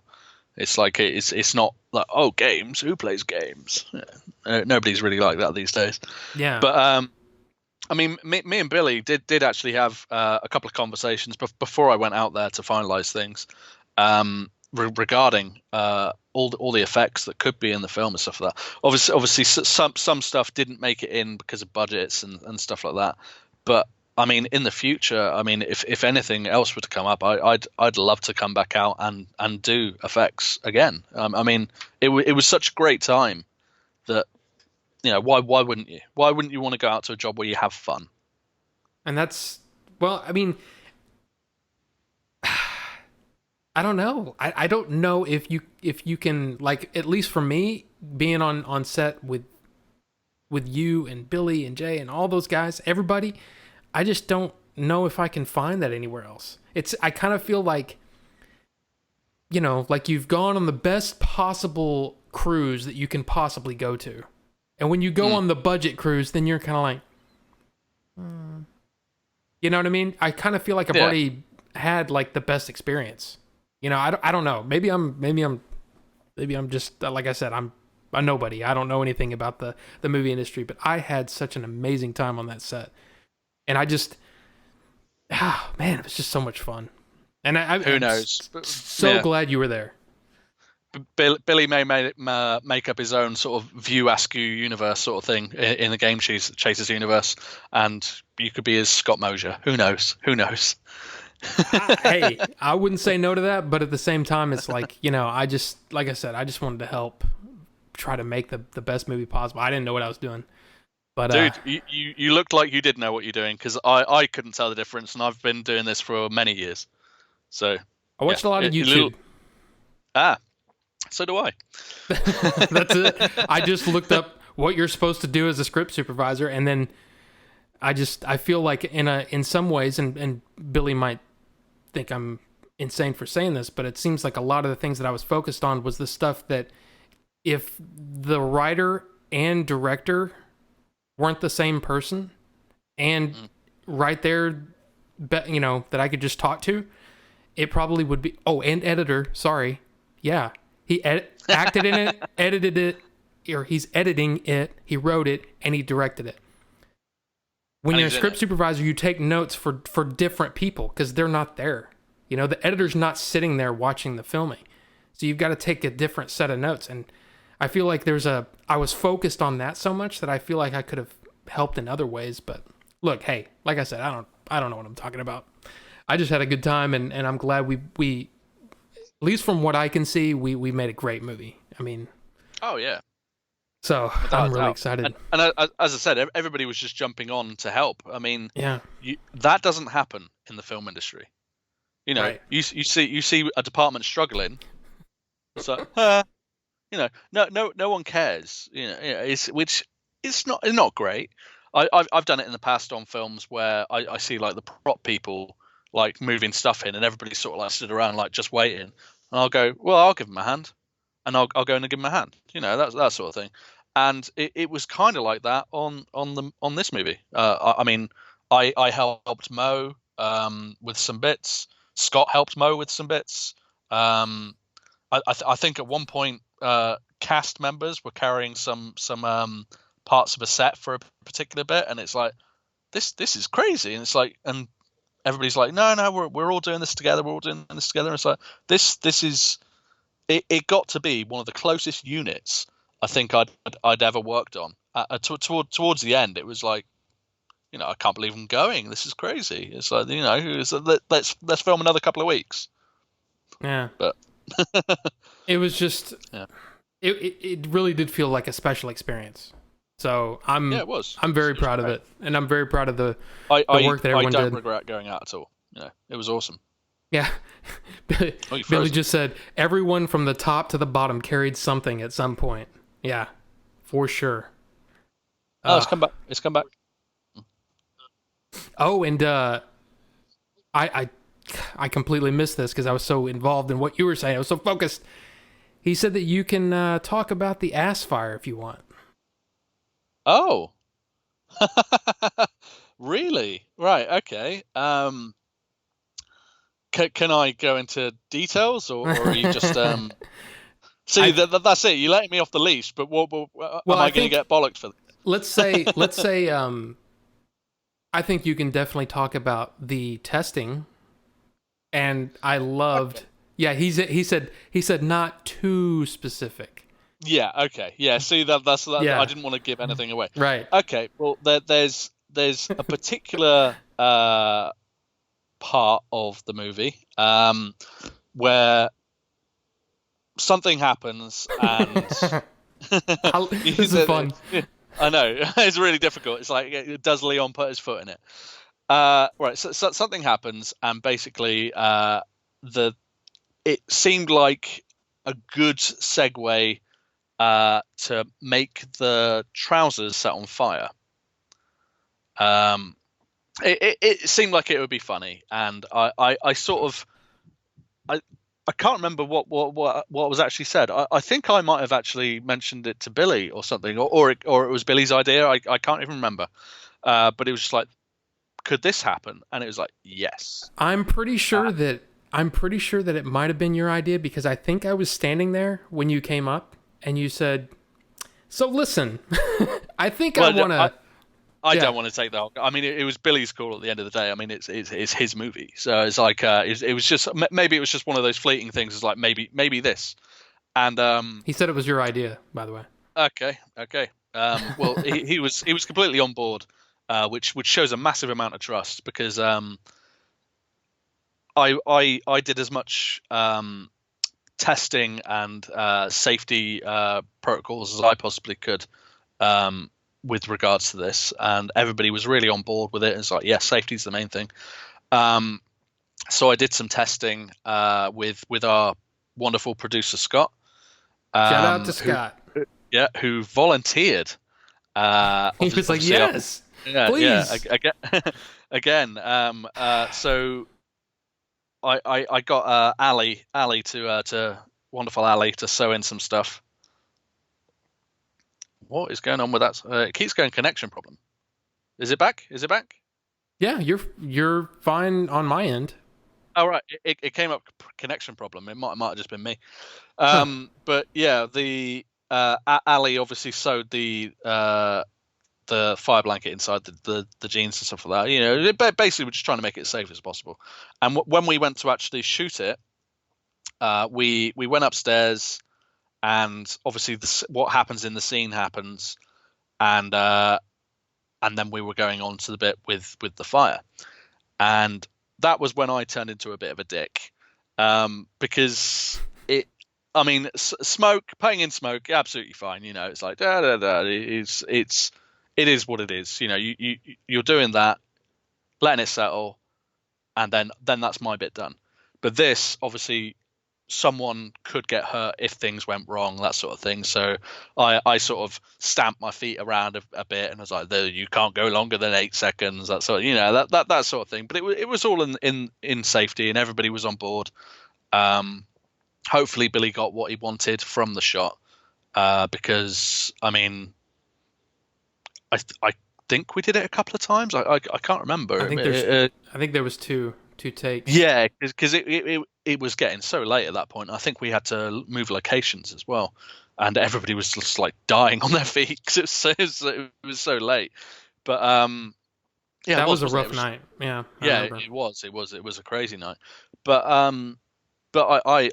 was happy with how it went. Obviously, I've not seen, other than the rushes on the day, of what it looked like, but I'm hopeful that it looks great, because when we were doing it, it looked funny.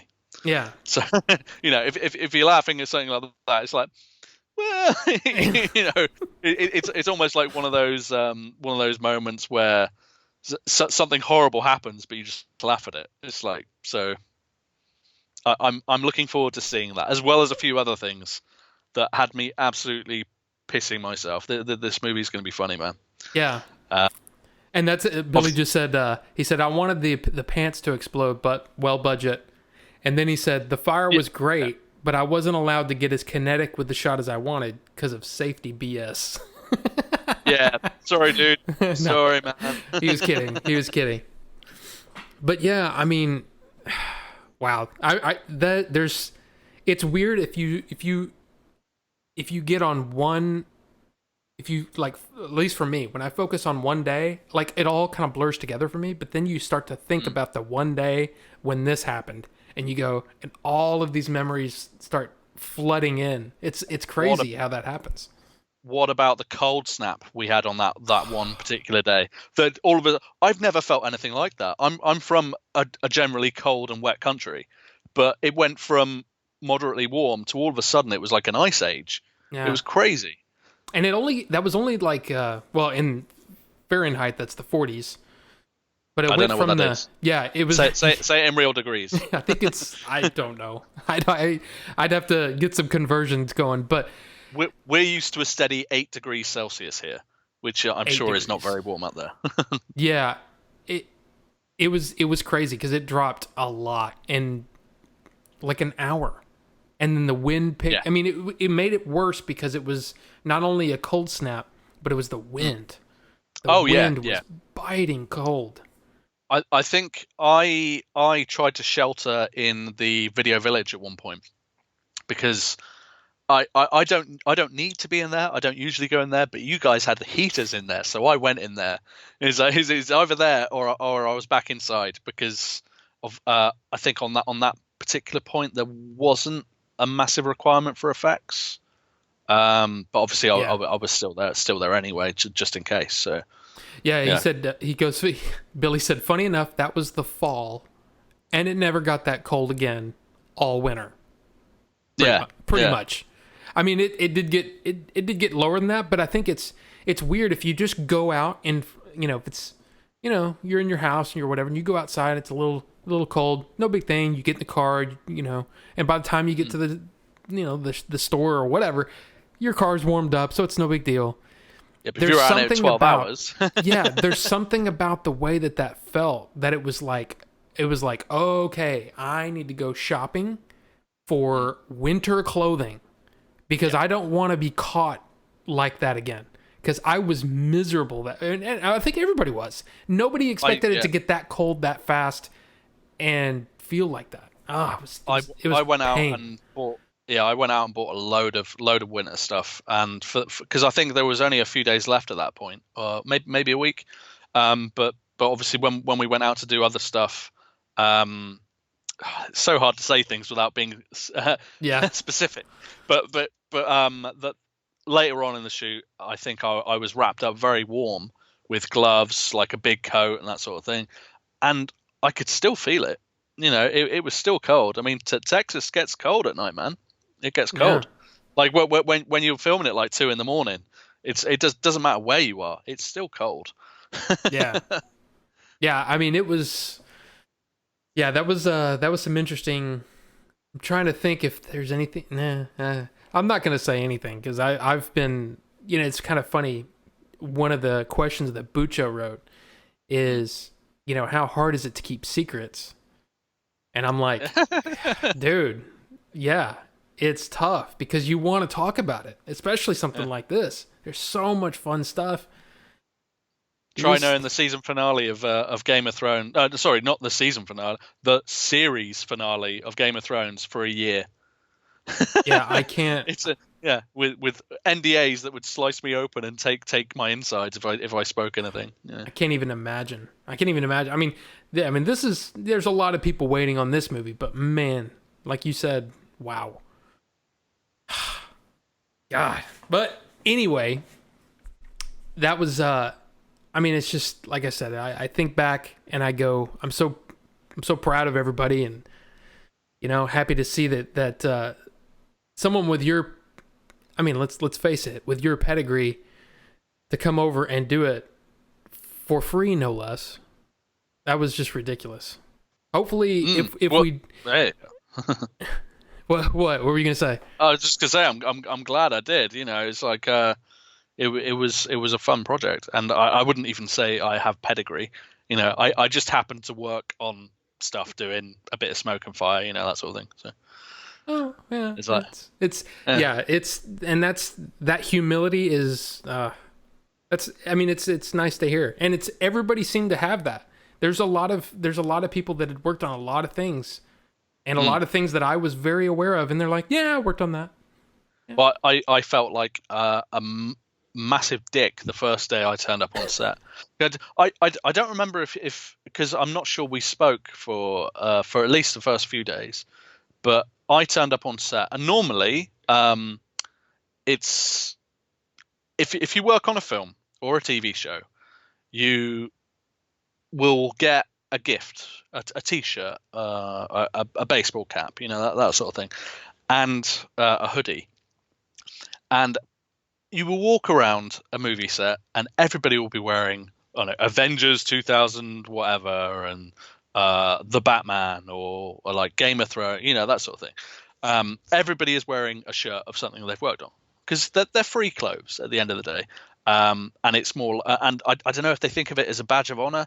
I think of it as, I got this for free. I didn't have to buy a T-shirt. This is awesome, basically. But I wore my Game of Thrones jacket first day. Oh, I came in. Obviously, I saw that nobody else had any like movie or TV related clothing or anything, and I just thought, I'm just going to take this off, and I sort of stashed the coat, and I didn't wear it for the whole day because I thought, wow, I look like an egotistical asshole. But I put it on at the end of the day, and I think Rudy had given me a little bit of shit about the smoke. 'Cause it was the first day, so it was like teething problems and stuff like that, and I hadn't said anything, and I think I put on the jacket just before I went, and he went, "Oh man, that's a cool jacket. Where do I get one?" And I just turned around, I was like, "You have to work on Game of Thrones."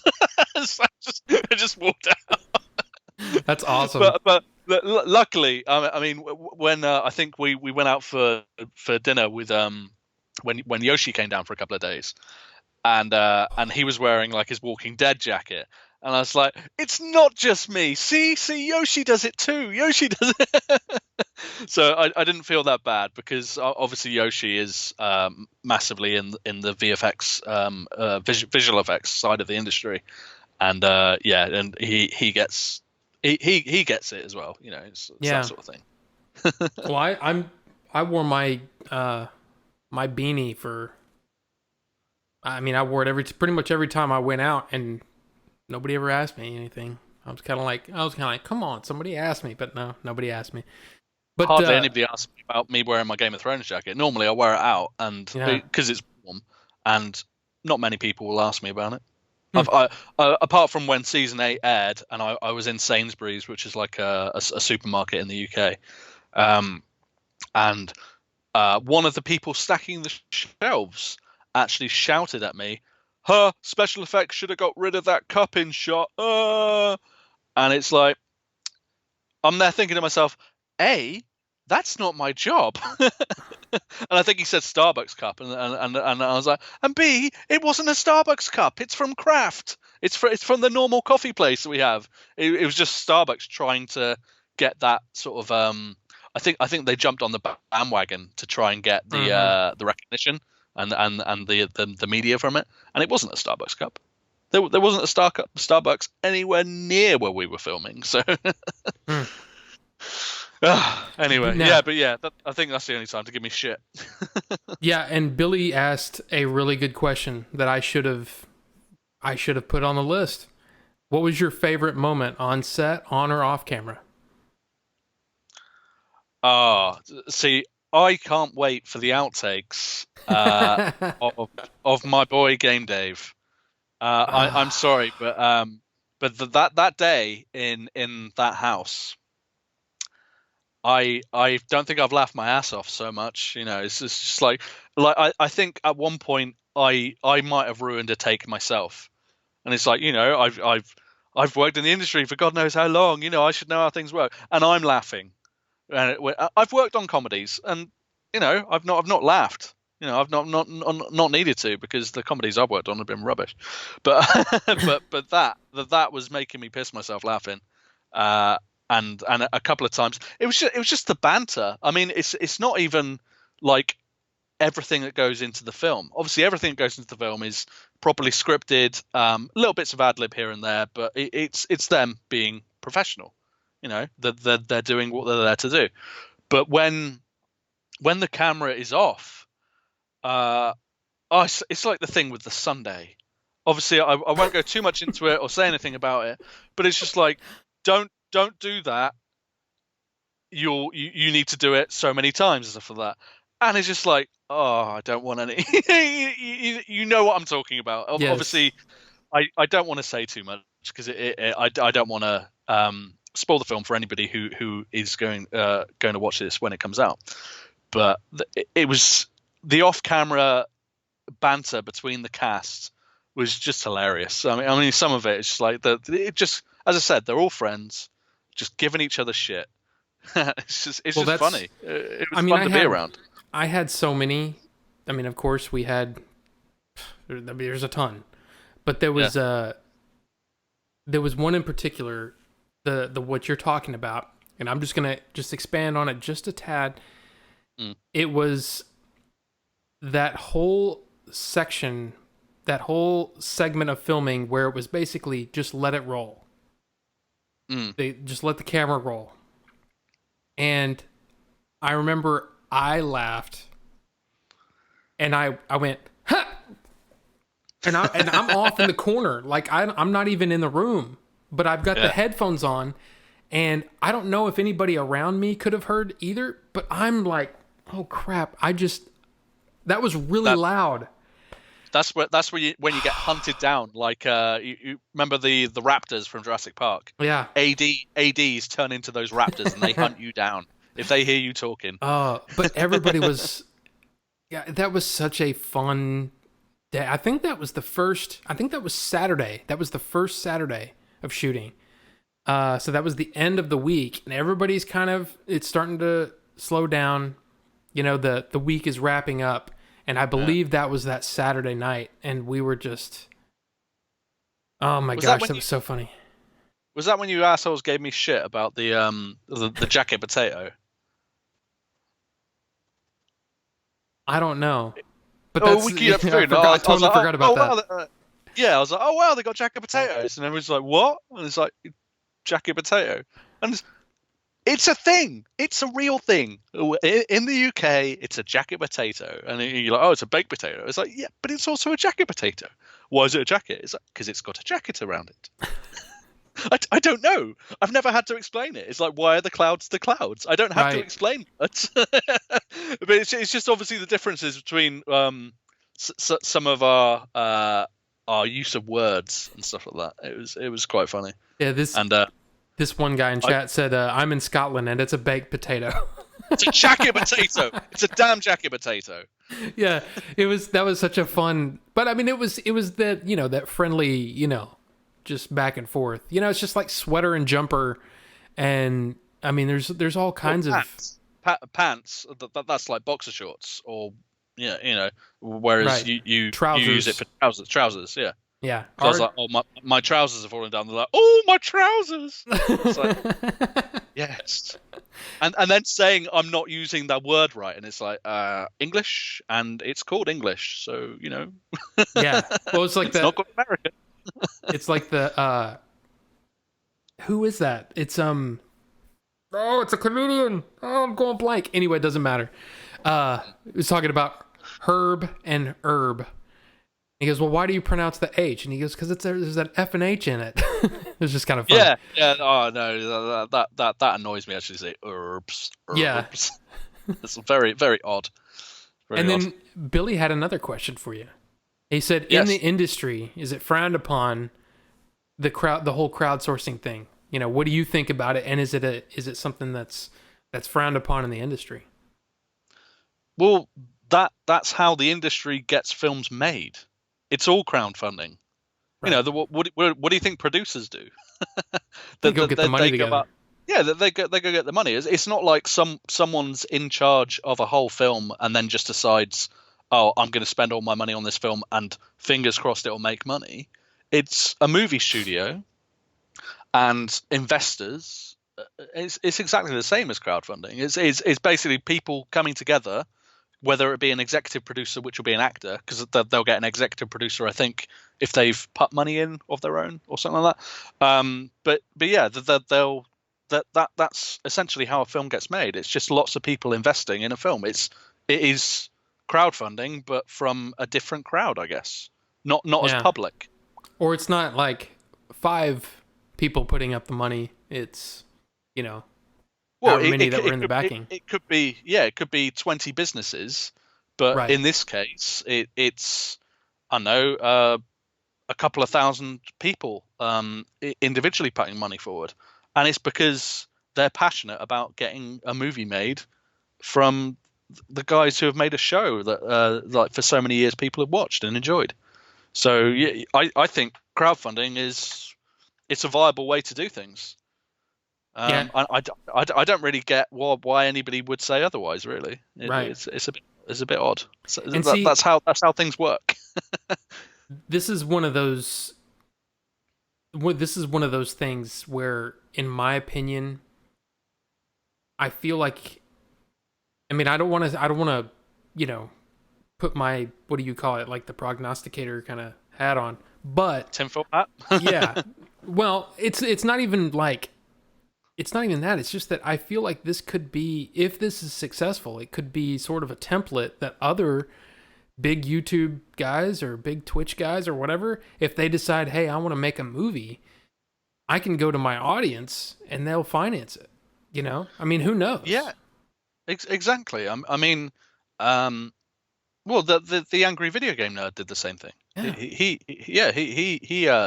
He financed for a movie, and again, loads. I think that their budget was actually very large, if I remember rightly. I mean, this is a long time ago now, but it's exactly the same thing. It's the fan base, and if you've got a fan base, then of course you're going to get funded, and then you're going to make a movie, and yeah, then you're going to make a movie for the people, and maybe do it again. Hopefully, do it again. Yeah. Well, it's like, so there was a question on whether if it was like a comparison of the publicly funded movies versus like the almost the Hollywood or almost corporatized sort of system. But then Billy said, if he was wondering if the industry looks down on it because it's not something, I mean, it's almost, I would think that it would almost be looked at as self or, independently financed. Now, Well, yeah. do they take exception to that? Like, hey, you didn't use our people, you didn't use our money. I don't know. think so. I mean, obviously, if people aren't making money off of it, they may not be interested. But Right. well, that's just how it is. I mean, a lot of people do just treat it as money, and but I mean, if you got a distributor, they would be obviously massively interested, and then and if they were making money, you could then attach to that distributor for future like productions and stuff like that, and maybe through that they may be able to get in contact with people who could fund outside of crowdfunding, and it could go from there. I mean, everybody's got to start from somewhere. I mean, I'm not massively involved in indie film, so I don't know too much about it. So I've just come from where they throw a ridiculous budget, and all of a sudden it's like, can I have this? Yes, of course you can. And it's like, okay, it's you want for nothing on those sort of shows, and I think the challenge is being able to produce something which is worthwhile watching and a quality product on a low budget. And from that, I mean, you've had the biggest directors come out from doing like these small productions. I mean, Kevin Smith, he obviously started out funding it himself, stuff like that. But he keeps producing films and making money, and I mean, other small time directors that then went on to do so. Wasn't Ryan Johnson like a small director? I mean, James Gunn, for instance, he used to do Troma films. He did Romeo and Juliet before he was anywhere near Guardians of the Galaxy, and that's like Lloyd Kaufman's Troma stuff. So it's like it's all very gory stuff. I mean, you're probably well aware of it, but yeah, lots of gory, like toxic Avengers sort of like stuff like that. But it gets a budget because there's an audience for it, and it's exactly the same here. I mean, you've proved you've got an audience because people have given you the money already before the film's even been made. Surely that's some sort of badge of right. Well, there's definitely something here. Right. And see, like Billy was saying, e-begging. I don't think that kind of term even comes into play in Hollywood. I mean, or even just in the industry. Period. That's a term. I mean, look, I could be speaking out of turn here, but to me, that seems like a term that people are attributing to something like this when there's clearly a product that's coming from the money that was been put in, I don't know where all that stemmed from, really. I mean, I see it Jealousy. occasionally on.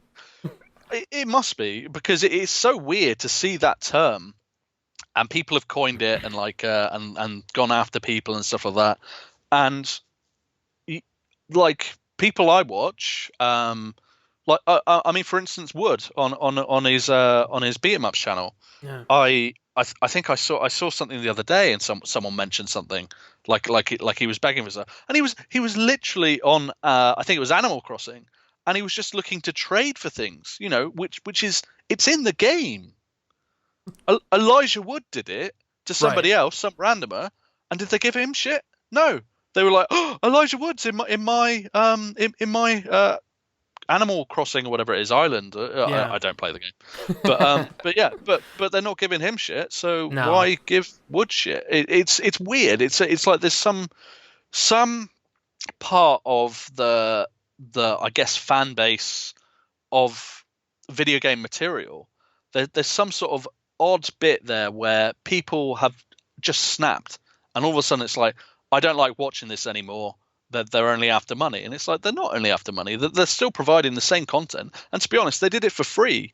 It's like people who complain about ads. Yeah. It's like, well, you can skip the ad, but to be honest, people are they're providing this free content, so why not give them a little bit of an ad?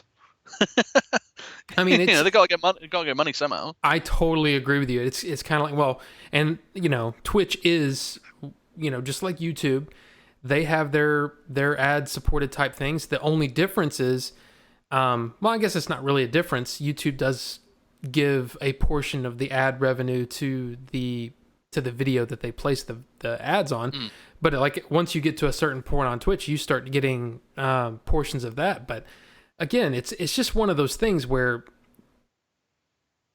there's this, and I don't know where it started. Like, did it start with Napster, where everybody thinks everything should be free, and that, oh, well, everyone should just do everything out of the kindness of their hearts? You know what I mean? Yeah, I think so. I mean, it's if Billy, I mean, Billy will hopefully make money off this film. Like, it will be profitable, which would be great. It'd be great for everybody, because then that leads to everything. I think he earns goes straight back into production of the shows and everything, and you can see that the content is quality.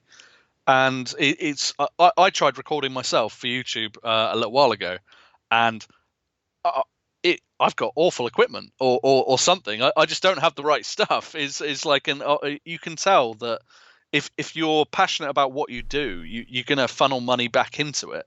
So it's like whatever he earns, he's putting back in, and that's good for the audience. So Right. why would you kick off about I hate someone this. earning? Yeah, someone earning money from what is their job? This is Because in 4K now. I hate it. I hate that you've made everything that I like better. I don't understand it myself. I know, but yeah, what are you gonna do? People are gonna bitch. People will bitch. Oh yeah.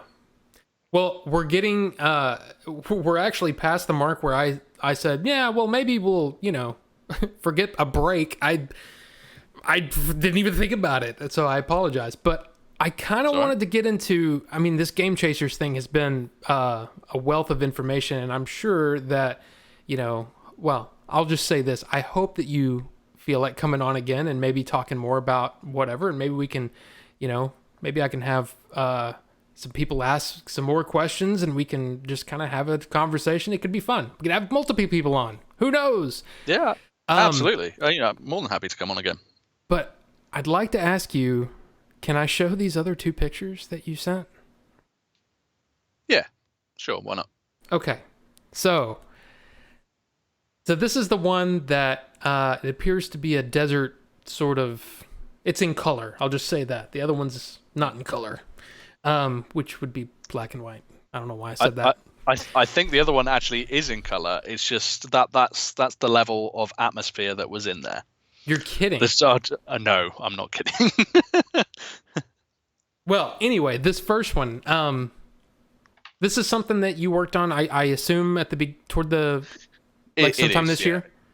Yeah, it's not come out yet, and I'm under an NDA, so I can't really say what it is. I mean, obviously you can see what's going on there. It's if I explain it, it's basically laying down dust or bentonite, really, on the ground, really, and you can see how it's being put down. It's like basically because when particular things go over that, it will create a cloud.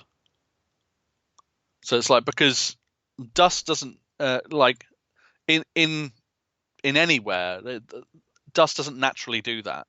Like if your car's going and you see a massive dust cloud behind it, that doesn't really happen unless like something like the road's been damaged and it hasn't been traveled on for like days or weeks or stuff like that.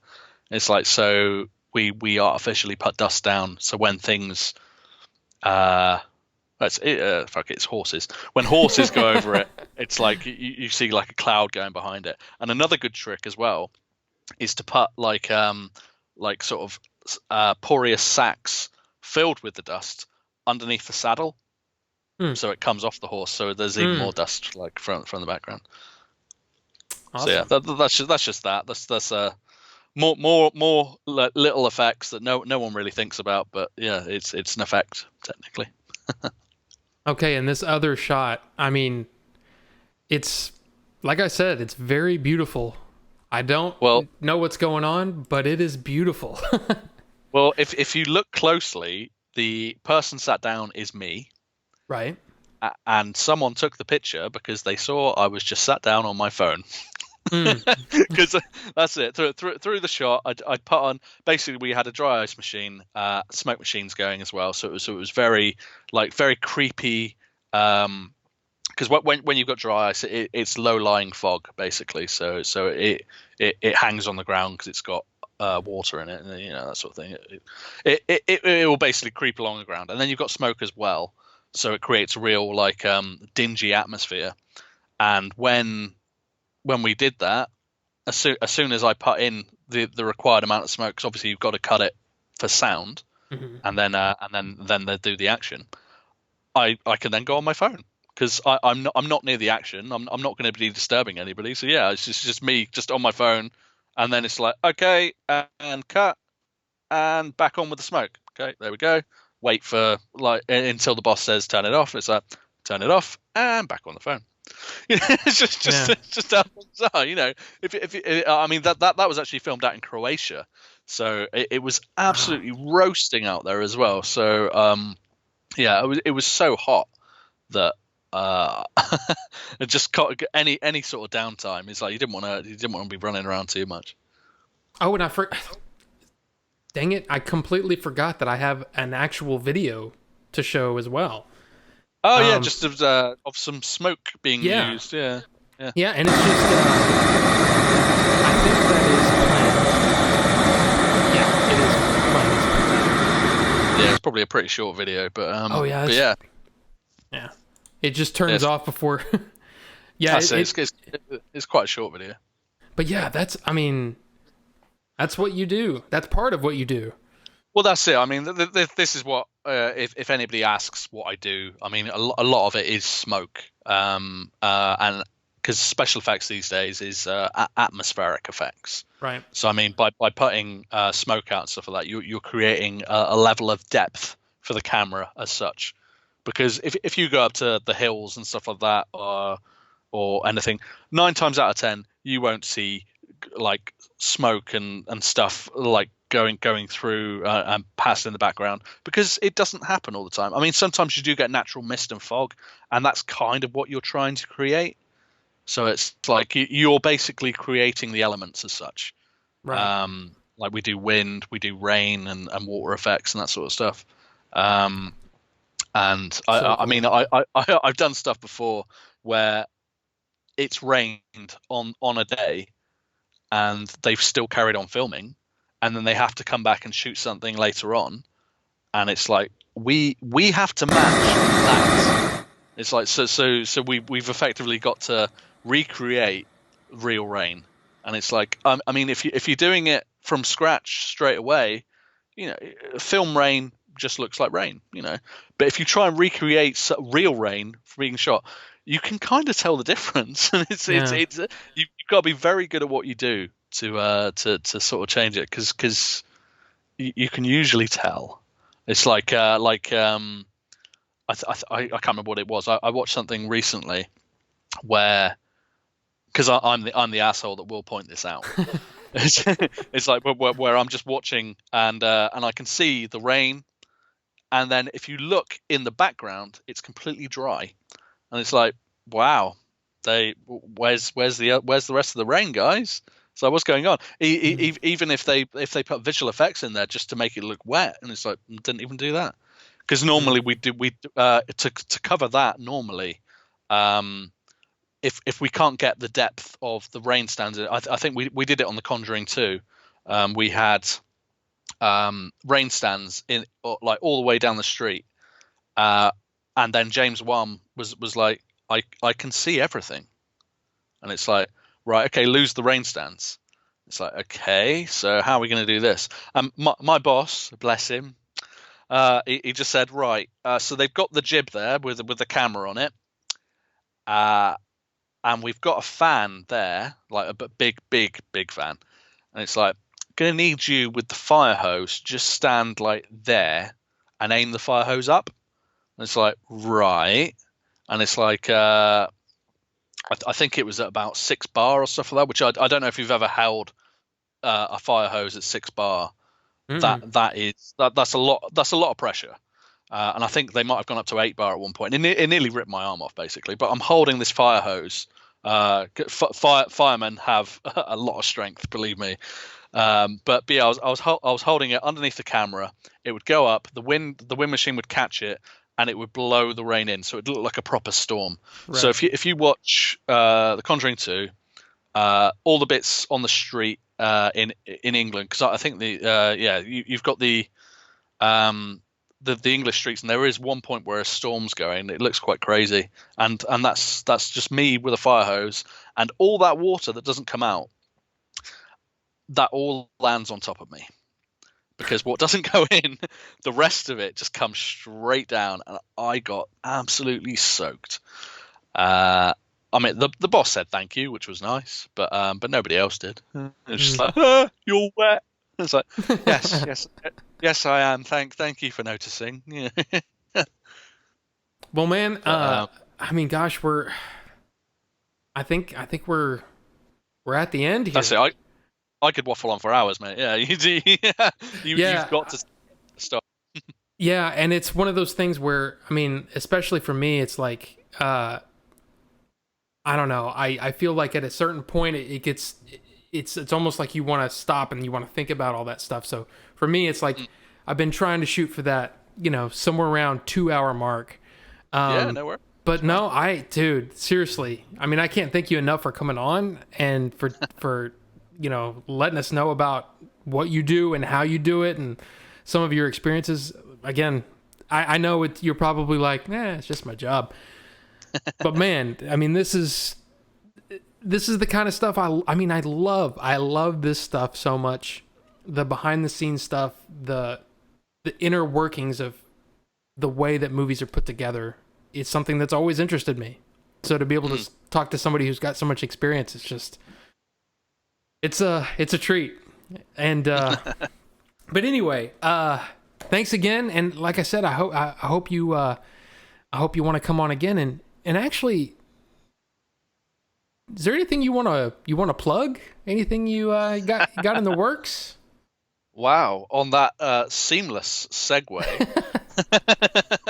Well, as you know, I met Yoshi when I was on the film, and we got talking. Obviously, I do special effects, he does visual effects, so right. It's physical versus computer stuff, and it's like, oh wow.